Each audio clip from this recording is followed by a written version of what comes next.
আসসালামু আলাইকুম। আম, আমার কথা শোনা যায় কিনা একটু আমাকে জানাও। আমি একটু গ্রুপে এটা শেয়ার করে দিই দ্রুত। আমার কথা যদি শোনা যায় আমাকে একটু জানাও যে হ্যাঁ ভাই শোনা যাচ্ছে।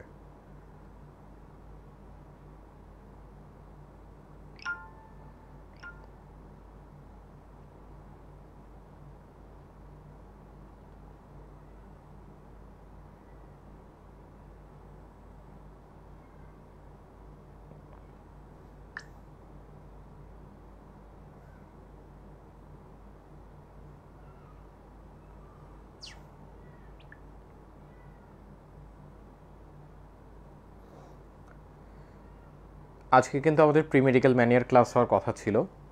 আজকে নিউটনিয়ান মেকানিক্স ক্লাসটা আমরা নিতাম। তো কারা কারা আছো দেখি, 26 এবং 27 ব্যাচের কারা কারা আছো একটু আমাকে জানাও। 26 27 ব্যাচের কারা কারা আছো একটু জানাও আমাকে যে ভাইয়া হ্যাঁ আছি। দেখি 26 27 ব্যাচের কারা কারা আছো।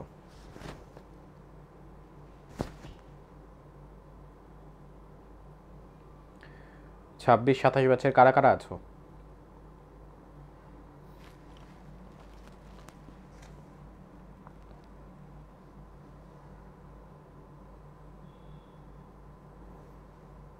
যারা যারা আছো নিজের নামটা লিখে ফেলো তো, কমেন্টে নিজের নামটা একটু লিখে ফেলো। নাম এবং কে কোন কলেজ থেকে বিলং করো। নাম এবং কে কোন কলেজের আছো একটু লিখে ফেলো, আমি একটু দেখি পড়ি।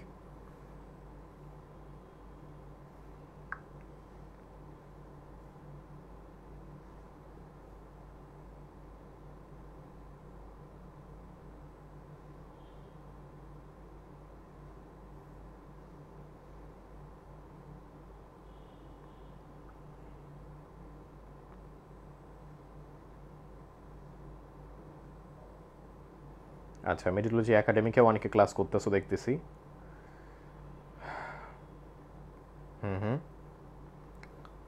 মেডিটোলজি পেজ থেকে অনেকে দেখতেছে।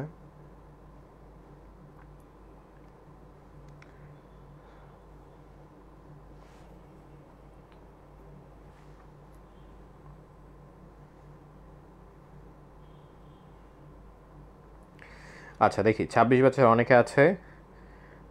তুবাকে পাইছি 26 ব্যাচের। তারপর সাইফ সানি, ও হচ্ছে হামদর্দ পাবলিক কলেজের।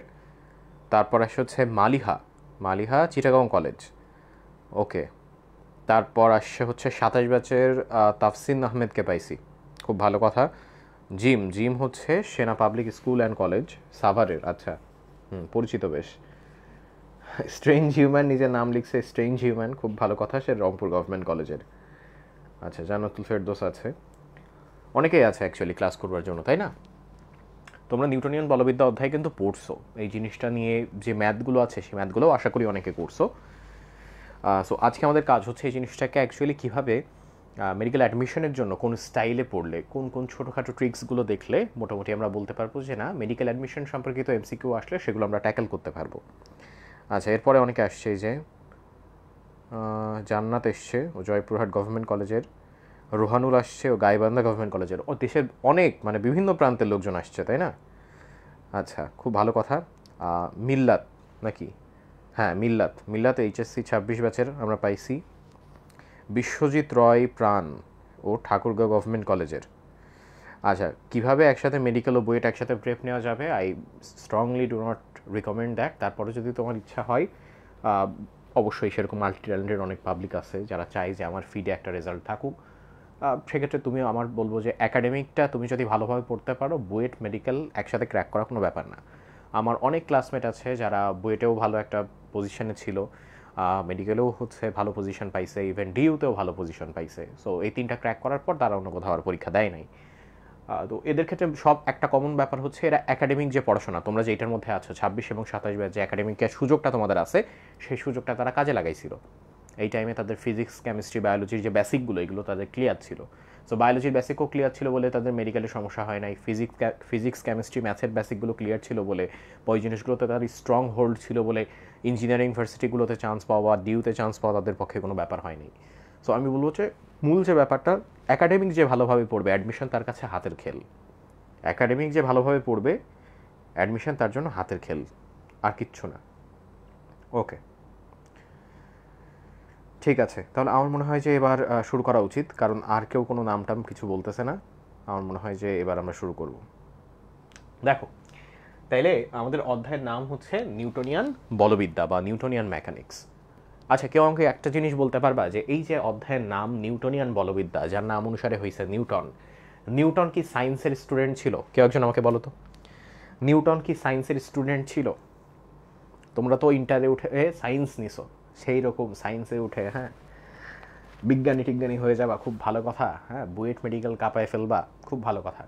কিন্তু ফিজিক্সে যে নিউটনের নাম পড়তেছো, নিউটন কি সায়েন্সের স্টুডেন্ট ছিল?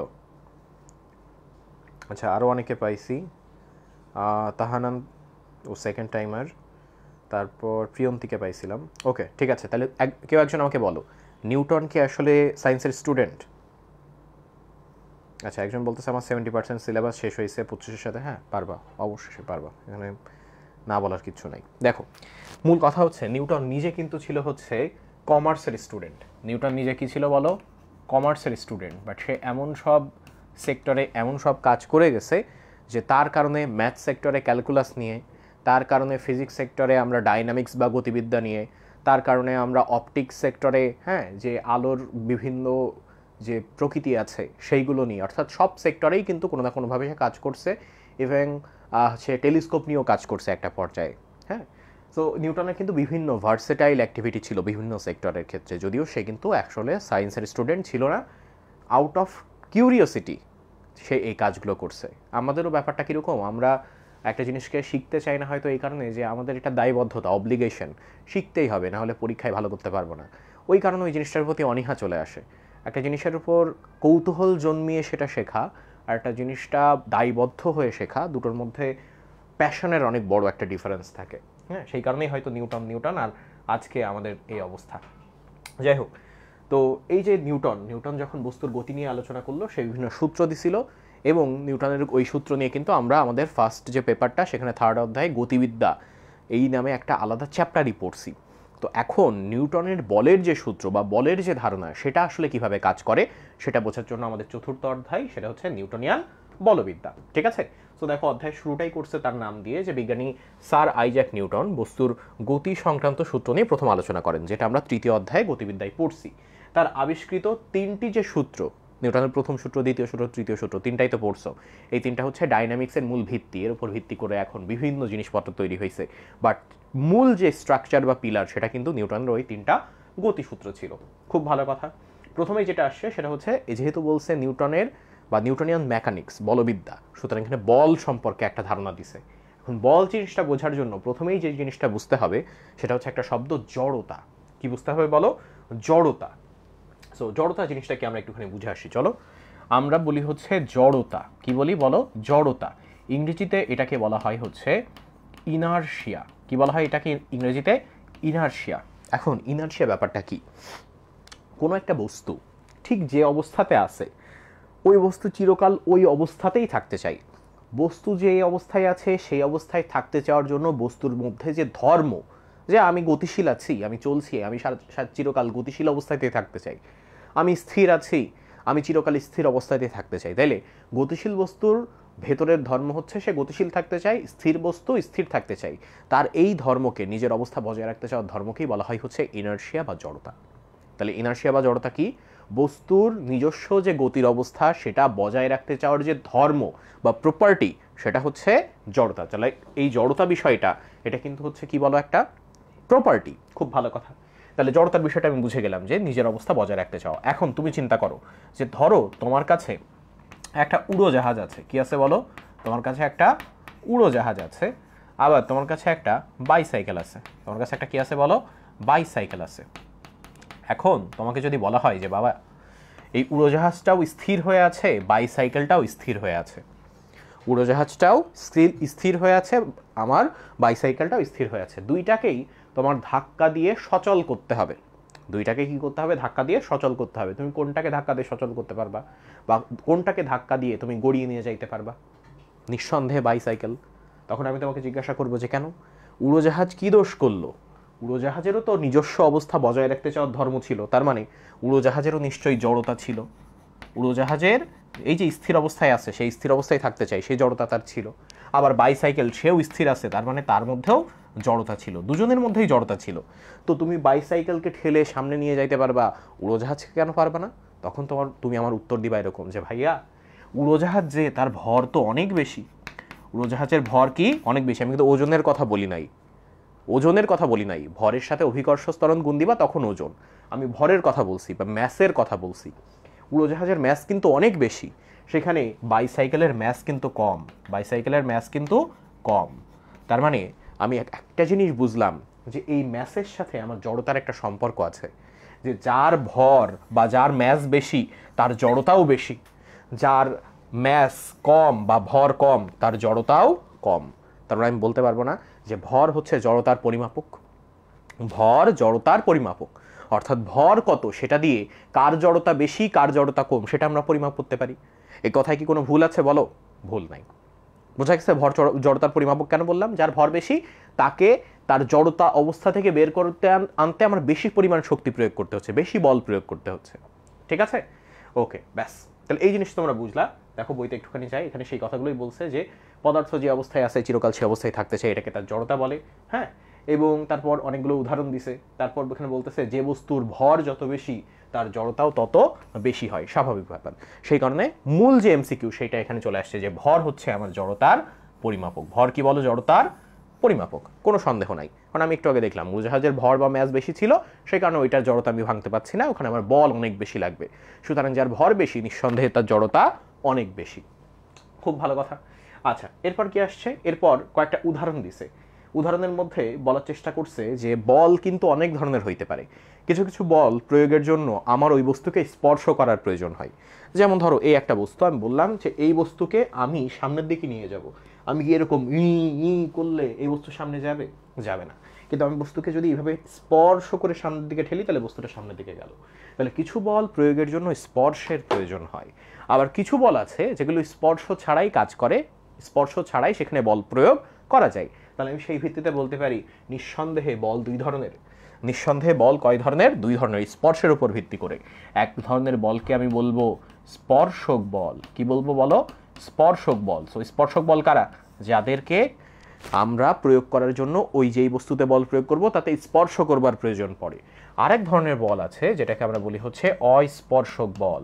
সো অস্পর্শক বলটা কি? যে যাদেরকে আমার কি করতে হয় না বলো, কোনো টাচের প্রয়োজন হয় না, স্পর্শের প্রয়োজন হয় না। ওকে, তাহলে সেই সময় আমি সেটাই লিখে দিই যে আমার এই ক্ষেত্রে যেটা লাগছে যে আমার ফিজিক্যাল টাচ। কি লাগছে বলো? Physical touch. প্রপার্টিসটা লিখে দিচ্ছি। হ্যাঁ, বা আমি এক কথাই যদি বাংলা বলি এটার, তাহলে আমি বলবো প্রত্যক্ষ স্পর্শ লাগবে। কি লাগবে? প্রত্যক্ষ স্পর্শ লাগবে, প্রত্যক্ষ স্পর্শ লাগবে। আর এই ক্ষেত্রে আমার কি হবে? কোনো স্পর্শ লাগবে না। এই ক্ষেত্রে আমার কি লাগবে না বলো?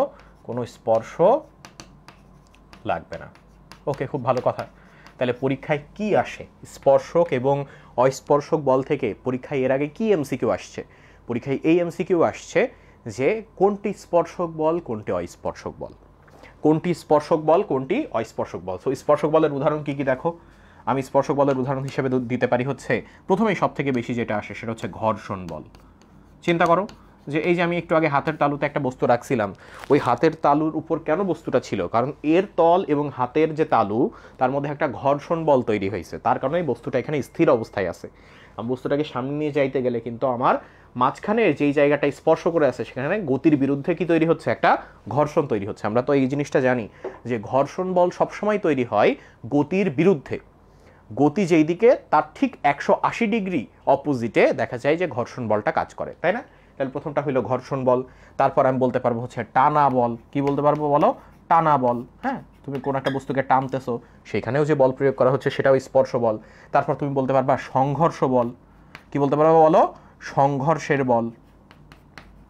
সংঘর্ষের বল, দুইটা বস্তুর মধ্যে সংঘর্ষ হইলো, তার মানে নিঃসন্দেহে এখানে কন্ট্যাক্ট হয়েছে, নাইলে এই বলটা কখনোই কাজ করতো না, তাই না? এখন ঘর্ষণ বল নিয়ে যেহেতু বলছি, একটু এক্সট্রা বলে রাখি, এই জিনিসটা অ্যাকচুয়ালি অধ্যায় শেষেও আছে, তারপরও বলে রাখি যে আমি কি বললাম একটু আগে যে একটা বস্তু মনে করো, সেই বস্তুটা এরকম একটা তলের মধ্য দিয়ে যাচ্ছে। আমি যদি এই বস্তুটাকে এই দিক বরাবর বল প্রয়োগ করি, এদিক বরাবর কি প্রয়োগ করি? বল প্রয়োগ করি, তাহলে বস্তুটা যদি এই দিক বরাবর গতিপ্রাপ্ত হয়, এই দিক বরাবর যদি গতিপ্রাপ্ত হয়, তাহলে নিঃসন্দেহে ওই বস্তুটার যে ঘর্ষণ বল সেটা গতিপ্রাপ্ত হবে গতির ঠিক অপোজিট দিকে, অর্থাৎ এই দিক বরাবর। অর্থাৎ ঘর্ষণ বলটা কোন দিক বরাবর কাজ করবে, গতির ঠিক অপোজিট দিকে কাজ করবে। এবং এই যে ঘর্ষণ বল, এটা পরিমাপের একটা উপায় আছে, সেটা কি দেখো, সেটা হচ্ছে এই বস্তুটার একটা ওজন আছে না, এই ওজনকে বলা হয় হচ্ছে প্রতিক্রিয়া বল। দেখো এই বস্তুটার ওজন কাজ করে নিচের দিক বরাবর, এই ওজনের বিপরীতে কিন্তু উপরের দিকে একটা প্রতিক্রিয়া বল কাজ করে। কি বল কাজ করে বলো? প্রতিক্রিয়া বল কাজ করে। তো আমি যদি এই ঘর্ষণ বল ও প্রতিক্রিয়া বল এই দুইটার অনুপাত করি, তাহলে আমি একটা বিশেষ একক পাই, যেটাকে মিউ দিয়ে প্রকাশ করা হয়। এইটাকেই বলা হয় হচ্ছে ঘর্ষণ গুণাঙ্ক। এটাকে কি বলা হয় বলো? ঘর্ষণ গুণাঙ্ক। ঠিক আছে, এটাকে বলা হয় হচ্ছে ঘর্ষণ গুণাঙ্ক। তাহলে আমি এই ঘর্ষণ গুণাঙ্ক কিভাবে পাইলাম? এই যে এই বস্তুটার যে ওজন আছে, সেই ওজনের বিপরীতে তল ওকে যে প্রতিক্রিয়া বল দেয়, সেই প্রতিক্রিয়া বল দ্বারা যদি আমি ঘর্ষণ বলকে ভাগ করি, তাইলে যেই অনুপাতটা আমি পাবো বা যে কনস্ট্যান্টটা আমি পাবো বা যে ধ্রুবকটা আমি পাবো, সেটার নাম হচ্ছে ঘর্ষণ গুণাঙ্ক। ঠিক আছে, এখন ওই বস্তুটা যদি ওখানে স্থির অবস্থায় থাকে, তাইলে যে ঘর্ষণ গুণাঙ্ক পাবো সেটা হচ্ছে স্থিতি ঘর্ষণ। আর এই বস্তুটা যদি এই তলের উপর এভাবে চলতে থাকে, এই অবস্থায় যদি চলতে থাকে, তাইলে যে ঘর্ষণ গুণাঙ্ক পাবো সেটা হচ্ছে গতীয় ঘর্ষণ। তো এই জিনিসটা অধ্যায় শেষে আছে, আমরা দেখব। মোটামুটি বলে রাখলাম ঘর্ষণের ক্ষেত্রে এরকম এরকম ঘটনা ঘটে। তাহলে তখন তোমার প্রশ্ন আসতে পারে যে ভাইয়া এই তো বললেন স্পর্শ বল নিয়ে অনেক কথা, এবার তাহলে অস্পর্শ বলের উদাহরণগুলো দেন। প্রথমেই সব থেকে বেশি যেটা আসে যে দেখো আমি তো তোমাকে স্পর্শ করে নাই, তুমি ক্যামেরার অপোজিট দিকে, আমাদের মধ্যে একটা দূরত্বও আছে, আমাদের মধ্যে একটা ভর আছে। তার মানে ধরো আমার ভর m1, তোমার ভর m2, আমাদের মধ্যবর্তী দূরত্ব হচ্ছে d। তাহলে এই জায়গাতে m1m2/d², এই সূত্রটা কিসের কাছাকাছি মনে হচ্ছে? মহাকর্ষ বলের সূত্র মনে হচ্ছে না? এই জায়গায় তুমি যদি মহাকর্ষ ধ্রুবক বসাই দাও, তাহলে বাকিটা কিন্তু একদম মহাকর্ষ বলের সমান হয়ে যাবে। তাহলে আমাদের মধ্যে কোনো প্রত্যক্ষ স্পর্শ নাই, কিন্তু আমাদের মধ্যে একটা বল কাজ করতেছে। তাহলে নিঃসন্দেহে মহাকর্ষ বল একটা অস্পর্শ বল। মহাকর্ষ বল কি বল? একটা অস্পর্শ বল। এই মহাকর্ষ বলের ঠিক অপোজিট একটা নাম আছে অভিকর্ষ বল। এই অভিকর্ষ বল কখন বলা যায় মহাকর্ষ বলকে? যদি যেই দুইটা বস্তুর মধ্যে মহাকর্ষ বল তুমি তুলনা করতেছো, তাদের একটা হয় পৃথিবী, তাহলে তুমি বলবা অভিকর্ষ বল। তাহলে মহাকর্ষ বল যেরকম, ঠিক তেমনি অভিকর্ষ বলও কিন্তু বলো কিরকম বল? একটা অস্পর্শ বল। ঠিক আছে, আচ্ছা আর কি উদাহরণ দেওয়া যেতে পারে বলো? যেমন তুমি একটা বস্তু, একটা লোহার বস্তুকে তুমি একটা চুম্বক দিয়ে আকর্ষণ করতেছো।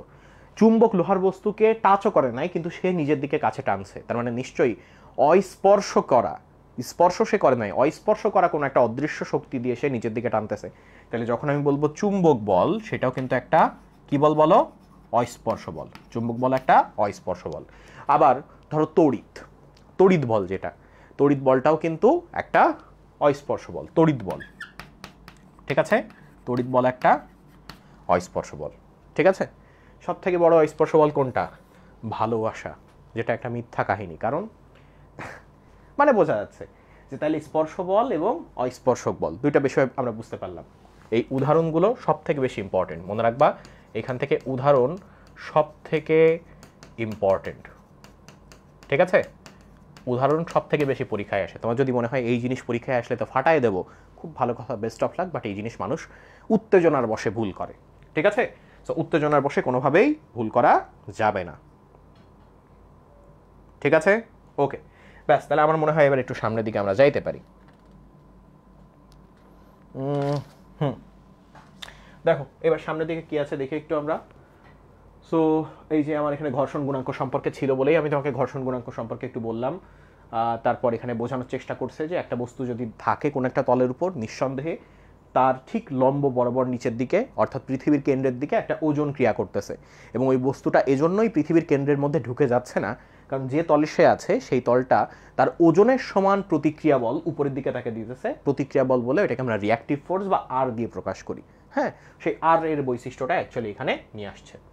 ওকে, তারপর এই জায়গাতে একটা সংজ্ঞা দিছে, সেটা হচ্ছে বলের সংজ্ঞা। সো বল বা ফোর্স জিনিসটা অ্যাকচুয়ালি কি এখানে বলার চেষ্টা করছে যে বল হচ্ছে একটা কজ বা কারণ, এবং এই কারণটা কখনো বস্তুর ভেতর থেকে আসে না। যেই বলের কথা আমরা বলছি সেটা নিশ্চয়ই বস্তুর বাইরে থেকে আসবে। সেই কারণে শব্দটা ব্যবহার করছে বাহ্যিক কারণ। শব্দটা কি ব্যবহার করছে বলো? বাহ্যিক কারণ। তাহলে যে বাহ্যিক কারণে স্থির বস্তুকে গতিশীল, বা যেই বস্তু অলরেডি মনে করো গতিশীল ছিল, তার বেগ ছিল হচ্ছে 4 মিটার পার সেকেন্ড, তুমি তাকে যখন বল দিবা তার বেগ বেড়ে হয়ে গেল 10 মিটার পার সেকেন্ড। তার মানে গতিশীল বস্তুর অবস্থান পরিবর্তন, ওই যে আমি গতিশীল বস্তুকে আরও গতিশীল করে দিলাম, আমি তো চাইলে গতিশীল বস্তুকে উল্টো দিক থেকে বল প্রয়োগ করে আরও স্লো করে দিতে পারতাম, সে কারণে লিখছে অবস্থার পরিবর্তন। ঠিক আছে, তাহলে গতিশীল বস্তুর অবস্থার পরিবর্তন ঘটায় বা ঘটাবার চেষ্টা করে। আমি তুমি বলবো ভাই আবার ঘটাবার চেষ্টা করে কি? মনে করো একটা ট্রাক প্রচণ্ড জোরে আসছে, তোমার মনে হইলো ট্রাক থামাই দেবো, তুমি ট্রাকের সামনে দাঁড়াই গেলা, ট্রাক তোমার পিছিয়ে দিয়ে চলে গেল, ওর গতির কোনো চেঞ্জও হইল না, অথচ তুমি কিন্তু ঠিকই বল প্রয়োগ করছিলা, তোমার দেহ কিন্তু ঠিকই একটা বল প্রয়োগ করছিল, কিন্তু সেই বলটা যথেষ্ট ছিল না ঠেকানোর জন্য।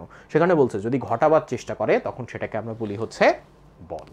তাহলে বলের সংজ্ঞাটা বোঝা গেছে। অনেকগুলো হিডেন পার্ট কিন্তু এর মধ্যে আছে, অনেকগুলো হিডেন অংশ এর মধ্যে আছে, যেগুলো বাদ দিলে সংজ্ঞাটা পরিপূর্ণতা পায় না। তুমি এখানে যদি বাহ্যিক শব্দটা বাদ দাও তাহলে কনফিউশন চলে আসে যে বল তাহলে কি ভেতরের থেকে উদ্ভূত হয় নাকি বাইরে থেকে আসে। তুমি যদি এই জায়গাতে স্থির বস্তুকে গতিশীল বাদ দাও তাহলে একটা বিশেষ অ্যাপ্লিকেশন, বলের একটা বিশেষ প্রয়োগ বাদ চলে যায়। সো এই জিনিসগুলো কিন্তু ইম্পর্টেন্ট, কারণ তুমি যখন এইচএসসি পরীক্ষা দিবা তখন তোমার সংজ্ঞাটা কিন্তু খুব ভালোভাবে স্ক্রুটিনি করবে। ক মার্কে মানে দেখো ক নাম্বারে যে সংজ্ঞাটা অধিকাংশ সময় আসে, এইটাই অ্যাকচুয়ালি ফার্স্ট একটা ইমপ্রেশন ক্রিয়েট করে তোমার বাকি সৃজনশীলে কেমন নাম্বার দেবে সেইটার জন্য। ঠিক আছে, বোঝা গেছে ব্যাপারটা? ওকে, চলো সামনের দিকে চলো এবার। তো এবার বলতেছে কি বলের বৈশিষ্ট্যগুলো কি কি সেটা আমরা একটুখানি দেখবো। দেখো বলের বৈশিষ্ট্য কি বলছে। প্রথমে বলতেছে বল একটা স্থির বস্তুকে গতিশীল করতে পারে। 2 নাম্বার সেটা হচ্ছে গতিশীল বস্তুকে যদি গতির দিকে বল দেয় তাহলে আরও বেশি গতিশীল করতে পারে, অথবা যদি গতির বিপরীতে বল দেয় তাহলে তাকে আরও স্লো করে ফেলতে পারে। হ্যাঁ, সো সেটাই বলতেছে যে তার বেগ হ্রাসও পাইতে পারে আবার বেগ বৃদ্ধিও পাইতে পারে। আবার ধরো একটা বস্তুকে এমন একটা মায়ের মারলা বস্তুটার আকারই চেঞ্জ হয়ে গেল, হইতে পারে না? একটা ধরো প্যাকেট, সে প্যাকেটটা এমন একটা বল প্রয়োগ করলাম প্যাকেটের আকার চেঞ্জ হয়ে গেল, তার মানে বস্তুর বিকৃতিও কিন্তু ঘটাইতে পারে, বস্তুর বিকৃতি ঘটাইতে পারে। এই যে কথাগুলো বলতেছি প্রত্যেকটা এক একটা এমসিকিউ। নিচের কোনটি বল সম্পর্কে সঠিক নয় বলে এক একটা কথা বললো। বল বেগের বৃদ্ধি করতে পারে, বল বেগের হ্রাস করতে পারে, বল কোন একটা বস্তুর বিকৃতি ঘটাইতে পারে। সো তোমার এই শব্দগুলো কিন্তু পরিচিত থাকা লাগবে, নাহলে পরীক্ষার হলে গিয়ে তুমি ওই জিনিসটা অনুধাবন করতে করতেই তোমার সময় চলে যাবে। তারপর কি আসছে? প্রযুক্ত বল গতিশীল বস্তুর বেগের তথা গতির দিক পরিবর্তন করতে পারে। হ্যাঁ, সেটাও সত্যি। মনে করো একটা বস্তু এই দিক বরাবর যাচ্ছিল, হ্যাঁ, একটা নির্দিষ্ট বেগে যাচ্ছিল, তুমি বলটা এই দিক বরাবর প্রয়োগ করলা, তখন কি হবে জানো? এই যে বেগ, এই যে বলটা, এবং এখানে সে যে পরিমাণ বল পাচ্ছিল ঠিক তার মাঝ বরাবর না, মানে তাদের যে লব্ধি দিক, তাদের বল যেই লব্ধি দিক বরাবর কাজ করবে সেই দিক বরাবর তার বেগের নতুন দিক হবে। সো তুমি দেখতে পাচ্ছ যে তার গতির দিকটাই কিন্তু চেঞ্জ হয়ে যাচ্ছে বল কোন দিকে প্রয়োগ করছি তার উপর ভিত্তি করে। এরপর কি আসছে? সর্বশেষ একটা কথা আসছে, সেটা হচ্ছে বল জোড়ায় জোড়ায় ক্রিয়া করে। কি বলো? বল জোড়ায় জোড়ায় ক্রিয়া করে। পৃথিবীতে প্রত্যেকটা জিনিসের এক একটা জোড়া আছে, প্রত্যেকটা জিনিসের এক একটা জোড়া আছে। ভালো থাকলে খারাপ আছে, দিন থাকলে রাত আছে। বলও কখনো একা একা কাজ করে না। হ্যাঁ, তুমি সিঙ্গেল হইতে পারো, বাট দিন শেষে বল কিন্তু সিঙ্গেল না। তার মানে তুমি যখন দেখবা, দেখো একটু আগে আমি যে একটা বস্তু, যেমন আমি এখানে দাঁড়ায় আছি, মনে করো এই হচ্ছে ফ্লোর, এইখানে আমি দাঁড়ায় আছি, হ্যাঁ, এইখানে আমি দাঁড়ায় আছি, খুব ভালো কথা। আমি কিন্তু কি করতেছি বলতো? এই ফ্লোরের উপর আমার যে ওজন, সেই ওয়েটটা আমি ফ্লোরে দিচ্ছি। এখন আমি কেন এই ফ্লোরে দাঁড়ায় থাকতে পারতেছি? কারণ ঠিক সমপরিমাণ ওয়েট, ঠিক সমপরিমাণ ফোর্স এই ফ্লোরটা আমার উপরে দিতেছে। ঠিক আছে? তার মানে তুমি দেখো আমি যে পরিমাণ বল দিছি এই ফ্লোরের উপর, ফ্লোরও আমাকে সেই পরিমাণ অপোজিট দিকে বল দিছে। তার মানে এই বলটা কি জোড়ায় কাজ করতেছে না? আমি যে বল দিছি তার একটা অপোজিট বল পাইছি, এটা হচ্ছে জোড়া বল। তাহলে পৃথিবীতে প্রত্যেকটা বলেরই জোড়া আছে, এবং এই যে জোড়া বল তার একটার দিক আরেকটার অপোজিট। তার মানে কি বলছে? বল যে জোড়ায় জোড়ায় কাজ করে, একটা যদি এই দিক কাজ করে তাহলে আরেকটা কাজ করবে ঠিক তার 180 ডিগ্রি অ্যাঙ্গেলে, ঠিক অপোজিটে কাজ করবে। বোঝা গেছে ব্যাপারটা? বলের জোড়ার ব্যাপারটা বোঝা গেছে? ওকে, ক্লিয়ার। এবার চলো সামনের দিকে যাই আমরা।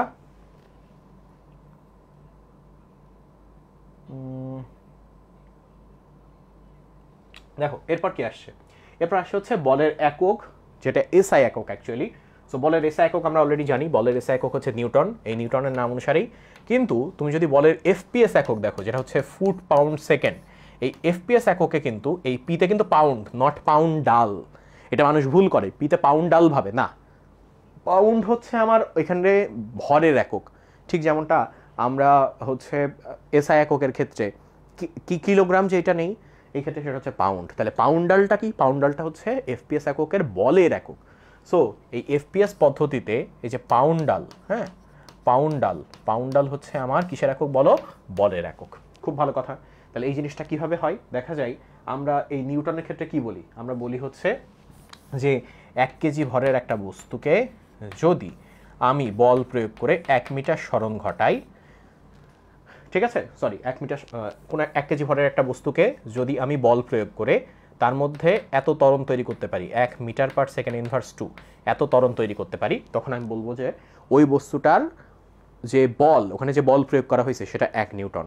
ঠিক একই রকমভাবে এফপিএস পদ্ধতিতে বলা হয় যে যদি 1 পাউন্ড ওজনের কোনো একটা বস্তুকে বল প্রয়োগ করে যদি 1 ফুট, দেখো এই এফতে ফুট আর এসতে সেকেন্ড, এখানে যেহেতু মিটার সেকেন্ড ইনভার্স 2 আছে, মিটারের বদলে ফুট বসবে, সেকেন্ড তো সেকেন্ডই থাকবে, তাহলে সে হিসেবে 1 ফুট পার সেকেন্ড স্কোয়ার। ঠিক আছে, তাহলে যদি 1 পাউন্ড ভরের কোনো একটা বস্তুকে বল প্রয়োগ করে 1 ফুট পার সেকেন্ড স্কোয়ার ত্বরণ সৃষ্টি করা যায়, তখন যে পরিমাণ বল ওখানে পাওয়া যায় সেটা হচ্ছে 1 পাউন্ডাল। ক্লিয়ার হিসাব দুইটার? ওকে, খুব ভালো কথা। এবার চলে আসা হচ্ছে বলের মাত্রায়। বলের মাত্রাটা কি? এই মাত্রাটা হিসাব করার জন্য আগে আমি বলের সমীকরণটা দেখব, যে যদি এম ভরের একটা বস্তুতে আমি এ ত্বরণ সৃষ্টি করতে পারি, তাহলে আমার বল এফ সমান হবে হচ্ছে এম এ। সব থেকে প্রচলিত সূত্র, যেটা তোমরা ক্লাস 8 থেকে পড়ে আসছো, তাই না? তার আগেই অনেকে জানতা যে বল এফ সমান হচ্ছে এম এ। এখন এই যে এম দিয়ে তো ভর বোঝাই, তাহলে আমি যদি এই এফ এর মাত্রা সমীকরণ বের করতে চাই, তাহলে এম দিয়ে কি বোঝাবো? Capital M, mass. আর এ দিয়ে কি বোঝাই বলো তো? এ তো ত্বরণ, তো ত্বরণের একক কি? ত্বরণের একক হচ্ছে মিটার সেকেন্ড ইনভার্স 2। তো এই মিটারকে আমরা কি দিয়ে প্রকাশ করব? লেন্থ, তাহলে আমি লিখলাম এল। আর সেকেন্ড ইনভার্স 2 কে কি দিয়ে প্রকাশ করব? টাইম, তাহলে দিলাম টি ইনভার্স 2। তাহলে এই যে পেয়ে গেলাম, এটা হচ্ছে আমার বলের মাত্রা সমীকরণ। এটা কিসের মাত্রা সমীকরণ বলো? বলের মাত্রা সমীকরণ। ঠিক আছে, এটা হচ্ছে বলের মাত্রা সমীকরণ।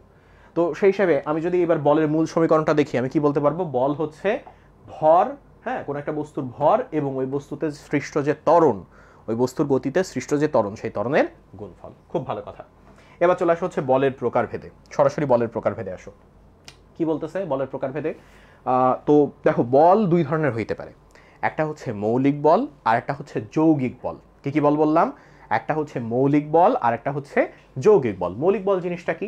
প্রকৃতিতে যে বলটা অকৃত্রিম, অর্থাৎ যেই বলটাকে তুমি যদি ভাঙো আর অন্য কোনো বল পাবা না। পৃথিবীতে অনেক ধরনের বল আছে, যেই বলগুলোকে ভাঙলে অন্য ধরনের বল পাওয়া যায়। অনেকগুলো মৌলিক বলের সমষ্টি মিলে অন্য বল তৈরি হইতে পারে, বাট যেই বলগুলোকে ভাঙলে আর কোনো বল পাওয়া যায় না, সেগুলোকে বলা হয় হচ্ছে মৌলিক বল। তো এরকম বল পৃথিবীতে আছে হচ্ছে মোট 4টা। পৃথিবীতে আছে কয়টা বলো? 4টা। মৌলিক বল পৃথিবীতে কয়টা আছে? 4টা। কি কি বল আছে আমি নামগুলো একটুখানি বলি। দেখো, প্রথমটা হচ্ছে মহাকর্ষ বল বা গ্র্যাভিটেশনাল ফোর্স। দ্বিতীয়টা কি? তড়িৎ চুম্বকীয় বল বা ইলেকট্রোম্যাগনেটিক ফোর্স। আচ্ছা, তৃতীয়টা হচ্ছে সবল নিউক্লিয় বল বা স্ট্রং নিউক্লিয়ার ফোর্স। চতুর্থটা হচ্ছে দুর্বল নিউক্লিয় বল বা উইক নিউক্লিয়ার ফোর্স। মোট 4টা: মহাকর্ষ বল, তড়িৎ চুম্বকীয় বল, সবল নিউক্লিয় বল এবং দুর্বল নিউক্লিয় বল। অবশ্যই একটা জিনিস মাথায় রাখবা, যখনই তুমি কোনো একটা জিনিস পড়তেছো, তার সাথে তার ইংরেজি যে অংশটুকু আছে, সেই অংশটুকু আমার মনে রাখাটা মাস্ট। এই পুরো ফিজিক্স বই, কেমিস্ট্রি বই, বায়োলজি বই, তুমি যেখানেই দেখবা কোনো একটা রাশির পাশে, কোনো একটা শিরোনামের পাশে তার ইংরেজি সারনেম আছে, তার ইংরেজি ট্রান্সলেশন আছে, ওইটা তোমার মুখস্থ করাই লাগবে। ওইটা কোনোভাবেই তুমি বাদ দিতে পারবে না। ঠিক আছে? ওকে, ব্যাস। তাহলে দেখো, এখানে মহাকর্ষ বলে আসো প্রথমে গ্র্যাভিটেশনাল ফোর্সে। তো আমি এক এক করে বই থেকেই পড়াই। আমি চাইলে ছক করে পড়াতে পারতাম, বাট বই থেকে যেটা পড়লে সুবিধা হয় সেটা হচ্ছে যে তোমার সাথে আমার একটা কানেক্টিভিটি তৈরি হয়। কারণ তুমি যে ক্লাস করতেছো, তোমার সামনে কি বই খোলা আছে? এটা একটা মেজর প্রিন্সিপাল, যে তুমি আমার ক্লাস করতে গেলে তোমার সামনে একটা বই খোলা লাগবে। আমিও বই পড়ছি, তুমিও বই পড়ছো, দুইজন মিলে বুঝে বুঝে ক্লাস করতেছি। এটাই হচ্ছে আমার ক্লাসের প্রিন্সিপাল। তুমি যদি আমার শুধু ক্লাস দেখো, লাভ নাই। ঠিক আছে, বই বের করো। তাহলে দেখো, প্রথমে আসছে হচ্ছে মহাকর্ষ বল। মহাকর্ষ বল জিনিসটা দেখেই তুমি বুঝতে পারছো, হ্যাঁ, গ্র্যাভিটেশনাল ফোর্স যেটাকে বলে, যে এই মহাবিশ্বের যে কোনো দুইটা বস্তু যাদের মাস আছে, যাদের মাস বা ভর আছে, ভরওয়ালা যে কোনো দুইটা বস্তুর মধ্যে যে এক ধরনের আকর্ষণ বল ক্রিয়া করে, কি বল ক্রিয়া করে? আকর্ষণ বল ক্রিয়া করে, সেটাকে বলা হয় হচ্ছে মহাকর্ষ বল। ঠিক আছে? তো মহাকর্ষ বলকে যদি আমি এফ ধরি, দেখা যায় এই মহাকর্ষ বল যে দুইটা বস্তুর মধ্যে ওই বল হিসাব করব, তাদের ভরের গুণফলের সমানুপাতিক। ধরো একটার ভর m1, একটার ভর m2, তাহলে ওরা m1 এবং m2-র গুণফলের সমানুপাতিক। আর ওই যে দুইটা বস্তু আছে, ওই দুইটার মধ্যবর্তী যে দূরত্ব, সেই দূরত্বের বর্গের ব্যস্তানুপাতিক। দূরত্বের কিসের ব্যস্তানুপাতিক বলো? বর্গের ব্যস্তানুপাতিক। এরপর ওই দুইটাকে আমি যদি একসাথে নিয়ে আসি, তখন আমি বলতে পারবো এরকম যে এফ সমানুপাতিক m1 m2 by D square, হ্যাঁ, তারপর সমানুপাতিক ধ্রুবক হিসেবে মহাকর্ষ ধ্রুবক নিয়ে আসা যায়, তখন একটা পুরো সমীকরণে পরিণত হয় মহাকর্ষ যে বল সে মহাকর্ষ বলের সমীকরণ। খুব ভালো কথা। তো এখন কথা হচ্ছে যে কোনো একটা বল যখন ক্রিয়া করতে চাইবে তখন এই জিনিসটা মাথায় রাখবা যে একটা কোনো কণার বিনিময় হইতে হবে। কি বললাম? যে কোনো বল যদি ক্রিয়া করতে চাই তাহলে কোনো একটা কণার বিনিময় হইতে হয়। তো যেহেতু মহাকর্ষ বল এটা ক্রিয়া করে, তাহলে কোনো একটা কণার বিনিময় এই ক্ষেত্রে হয়েছে। কোন কণা? সেখানে চলে আসে, যেহেতু নাম হচ্ছে গ্র্যাভিটেশনাল ফোর্স, তাই গ্র্যাভিটন কণা। কোন কণা? গ্র্যাভিটন কণার বিনিময়ের কারণে এই মহাকর্ষ বলটা ক্রিয়াশীল হয়। ঠিক আছে? আচ্ছা, এখন চিন্তা করে দেখো, এই মহাকর্ষ বলটা, ধরো আমি এখন মানে হাওয়ার মধ্যে আছি, তুমিও হাওয়ার মধ্যে আছো, হাওয়া মানে বায়ু। আমি কি করলাম? আমি পুকুরে ঝাঁপ মারলাম, আমি এখন পানির মধ্যে চলে গেলাম, তাহলে আমার চারপাশে যে মাধ্যম চেঞ্জ হয়ে গেল। আমি তখন তোমাকে জিজ্ঞাসা করব যে হে, তোমার আর আমার মধ্যে যে দূরত্ব ছিল, এখন দূরত্ব যদি সেমই থাকে, কিন্তু আমি পানির মধ্যে তুমি বাতাসের মধ্যে, আমাদের মহাকর্ষ বলের কি কোনো চেঞ্জ হবে? উত্তর হচ্ছে না। কারণ কি? কারণ মহাকর্ষ বল যেটা সেটা মাধ্যমের প্রকৃতির উপর নির্ভর করে না। মহাকর্ষ বল যেটা সেটা মাধ্যমের প্রকৃতির উপর নির্ভর করে না। তাহলে সেই কথাটা এখানে বলছে, মহাকর্ষ বল মাধ্যমের প্রকৃতির উপর নির্ভরশীল নয়, এটা খুবই দুর্বল এবং আকর্ষণধর্মী বল। এটা কি বল বলো? খুবই দুর্বল এবং আকর্ষণধর্মী বল। এখানে একটা মজার ব্যাপার আমি তোমাদের শেয়ার করি, সেটা হচ্ছে এই যে মহাকর্ষ বল, তাহলে মহাকর্ষ বল সম্পর্কে অনেকগুলো কথা পাইলাম না? তো প্রথম যে কথাটা আমার মাথায় আগে সেট করে নিতে হবে যে মহাকর্ষ বল সর্বদা আকর্ষণধর্মী। সর্বদা আকর্ষণধর্মী, সর্বদা আকর্ষণধর্মী। তার মানে এমন কোনো মহাকর্ষ বল নাই যেটা বিকর্ষণ করে। মহাকর্ষ বলের কাজই হচ্ছে কাছে টানা, সবাইকে ভালোবাসে। মহাকর্ষ বলের কাজই কি বলো? কাছে টানা, সবাইকে ভালোবাসে। এমন কোনো মহাকর্ষ বল নাই যেটা অ্যাকচুয়ালি দূরে ঠেলে দেয়। তার মানে এটা সবসময় আকর্ষণধর্মী। দ্বিতীয়ত, তুমি আমার থেকে যতই দূরে যাও না কেন, তোমার আর আমার মধ্যে একটা খুব ক্ষুদ্র মহাকর্ষ বল থাকবেই। ক্ষুদ্র কেন বললাম? কারণ মহাকর্ষ বল প্রকৃতিগতভাবেই সবচেয়ে দুর্বল মৌলিক বল। তার মানে আমি কি শিখলাম? দ্বিতীয় জিনিসটা, মহাকর্ষ বল সবচেয়ে দুর্বল। মহাকর্ষ বল কি বলো? সবচেয়ে দুর্বল মৌলিক বল। এটা যেমন শিখলাম, সবচেয়ে দুর্বল মৌলিক বল যেমন শিখলাম, তার সাথে আরেকটা জিনিস শিখলাম যে এর পাল্লা বা রেঞ্জ, পাল্লা বা কি বলো? রেঞ্জ হচ্ছে অসীম। এখন তুমি বলবো ভাইয়া এর মানেটা কি? এর পাল্লা বা রেঞ্জ অসীম মানে হচ্ছে যে ওই যে বললাম, তুমি আমার থেকে যত দূরেই যাও না কেন, তোমার আমার মধ্যে একটা কিছু আছে, মহাকর্ষ বল অবশ্যই কাজ করবে। বুঝছো? সেটার পরিমাণ খুবই সামান্য, কারণ এটা এমনিতেই দুর্বল বল, কিন্তু আছে। তাহলে এই জিনিসগুলো বোঝা গেছে না? মহাকর্ষ বল নিয়ে কাজ বোঝা গেছে। এবং সবশেষে আমি পাইলাম যে এখানে গ্র্যাভিটন নামক কণার বিনিময়ের কারণে এই বলটা, গ্র্যাভিটন নামক কণার বিনিময়ের কারণে এই বলটা কি হয় বলো? কার্যকর হয়। ব্যাস, তাহলে এই কথাগুলো অ্যাকচুয়ালি আমার জন্য এনাফ। চলো এইবার আমরা চলে যাব পরেরটা বলতেছে হচ্ছে তড়িৎ চুম্বকীয় বল। তড়িৎ চুম্বকীয় বল। তড়িৎ চুম্বকীয় বল বলার আগে আমি তোমাদের একটা বিশেষ জিনিস শেখাইনি, সেটা তোমরা অলরেডি জানো। সেটা হচ্ছে, মনে করো এই একটা তড়িৎ ক্ষেত্রের তরঙ্গ। একটা কি তরঙ্গ বলো? তড়িৎ ক্ষেত্রের তরঙ্গ। ঠিক আছে? এবং এই তড়িৎ ক্ষেত্রের তরঙ্গের সাথে ঠিক লম্বভাবে, আমি অন্য কালিতে দেখাই, তড়িৎ ক্ষেত্রের তরঙ্গের সাথে ঠিক লম্বভাবে আরেকটা তরঙ্গ আসলো। এটা হচ্ছে চৌম্বক ক্ষেত্রের তরঙ্গ। কি তরঙ্গ বলো? চৌম্বক ক্ষেত্রের তরঙ্গ। তাহলে তড়িৎ ক্ষেত্রের তরঙ্গ এবং চৌম্বক ক্ষেত্রের তরঙ্গ ঠিক মাঝ জায়গায় লম্ব বরাবর এক জায়গায় মিলিত হইল। যদি এরা এক জায়গায় মিলিত হয় তাহলে এদের উভয়ের সাথে লম্ব বরাবর, কি বললাম? এদের উভয়ের সাথে লম্ব বরাবর, মানে মনে করো হচ্ছে এই জিনিসটা এরকম, এর সাথেও 90 ডিগ্রি অ্যাঙ্গেল তৈরি করছে, এর সাথেও 90 ডিগ্রি অ্যাঙ্গেল তৈরি করছে। এদের উভয়ের সাথে লম্ব বরাবর একটা বিশেষ একটা তরঙ্গ পাওয়া যায়, যেটাকে বলা হয় হচ্ছে তাড়িৎ চুম্বক তরঙ্গ। কি বলা হয় বলো? তাড়িৎ চুম্বক তরঙ্গ। তার মানে এই যে তড়িৎ তরঙ্গ এবং চুম্বক তরঙ্গ দুইটা মিলে হয়ে গেছে তাড়িৎ চুম্বক তরঙ্গ। এবং এই তাড়িৎ চুম্বক তরঙ্গকে আসলে কি বলে জানো? আলো। কি বলে বলো? আলো। তার মানে আলো অ্যাকচুয়ালি আর কিছুই না। তড়িৎ তরঙ্গ এবং চুম্বক তরঙ্গ যখন পরস্পর সমকোণে মিলিত হয় তখন যে তড়িৎ চুম্বক তরঙ্গ পাওয়া যায় সেটাকেই বলা হয় হচ্ছে আলো। তাহলে আলো এক ধরনের কি তরঙ্গ? তড়িৎ চুম্বক তরঙ্গ। আলোর একক কি বলো তো? ফোটন না? আলোর মধ্যে কি থাকে? ফোটন করা থাকে না, ছোট ছোট। ব্যাস, তাহলে এই জিনিসগুলো জানলে আমরা এবার বইটা আবার পড়ার জন্য রেডি। দেখো এখানে কি বলছে? তড়িৎ চুম্বকীয় বল দুটি আহিত, দেখো দুটি আহিত মানে কি? যার মধ্যে চার্জ আছে। তার মানে দুটি আহিত বা চার্জিত বস্তুর মধ্যে এবং দুটি চুম্বক পদার্থের মধ্যে এক ধরনের বল ক্রিয়াশীল থাকে।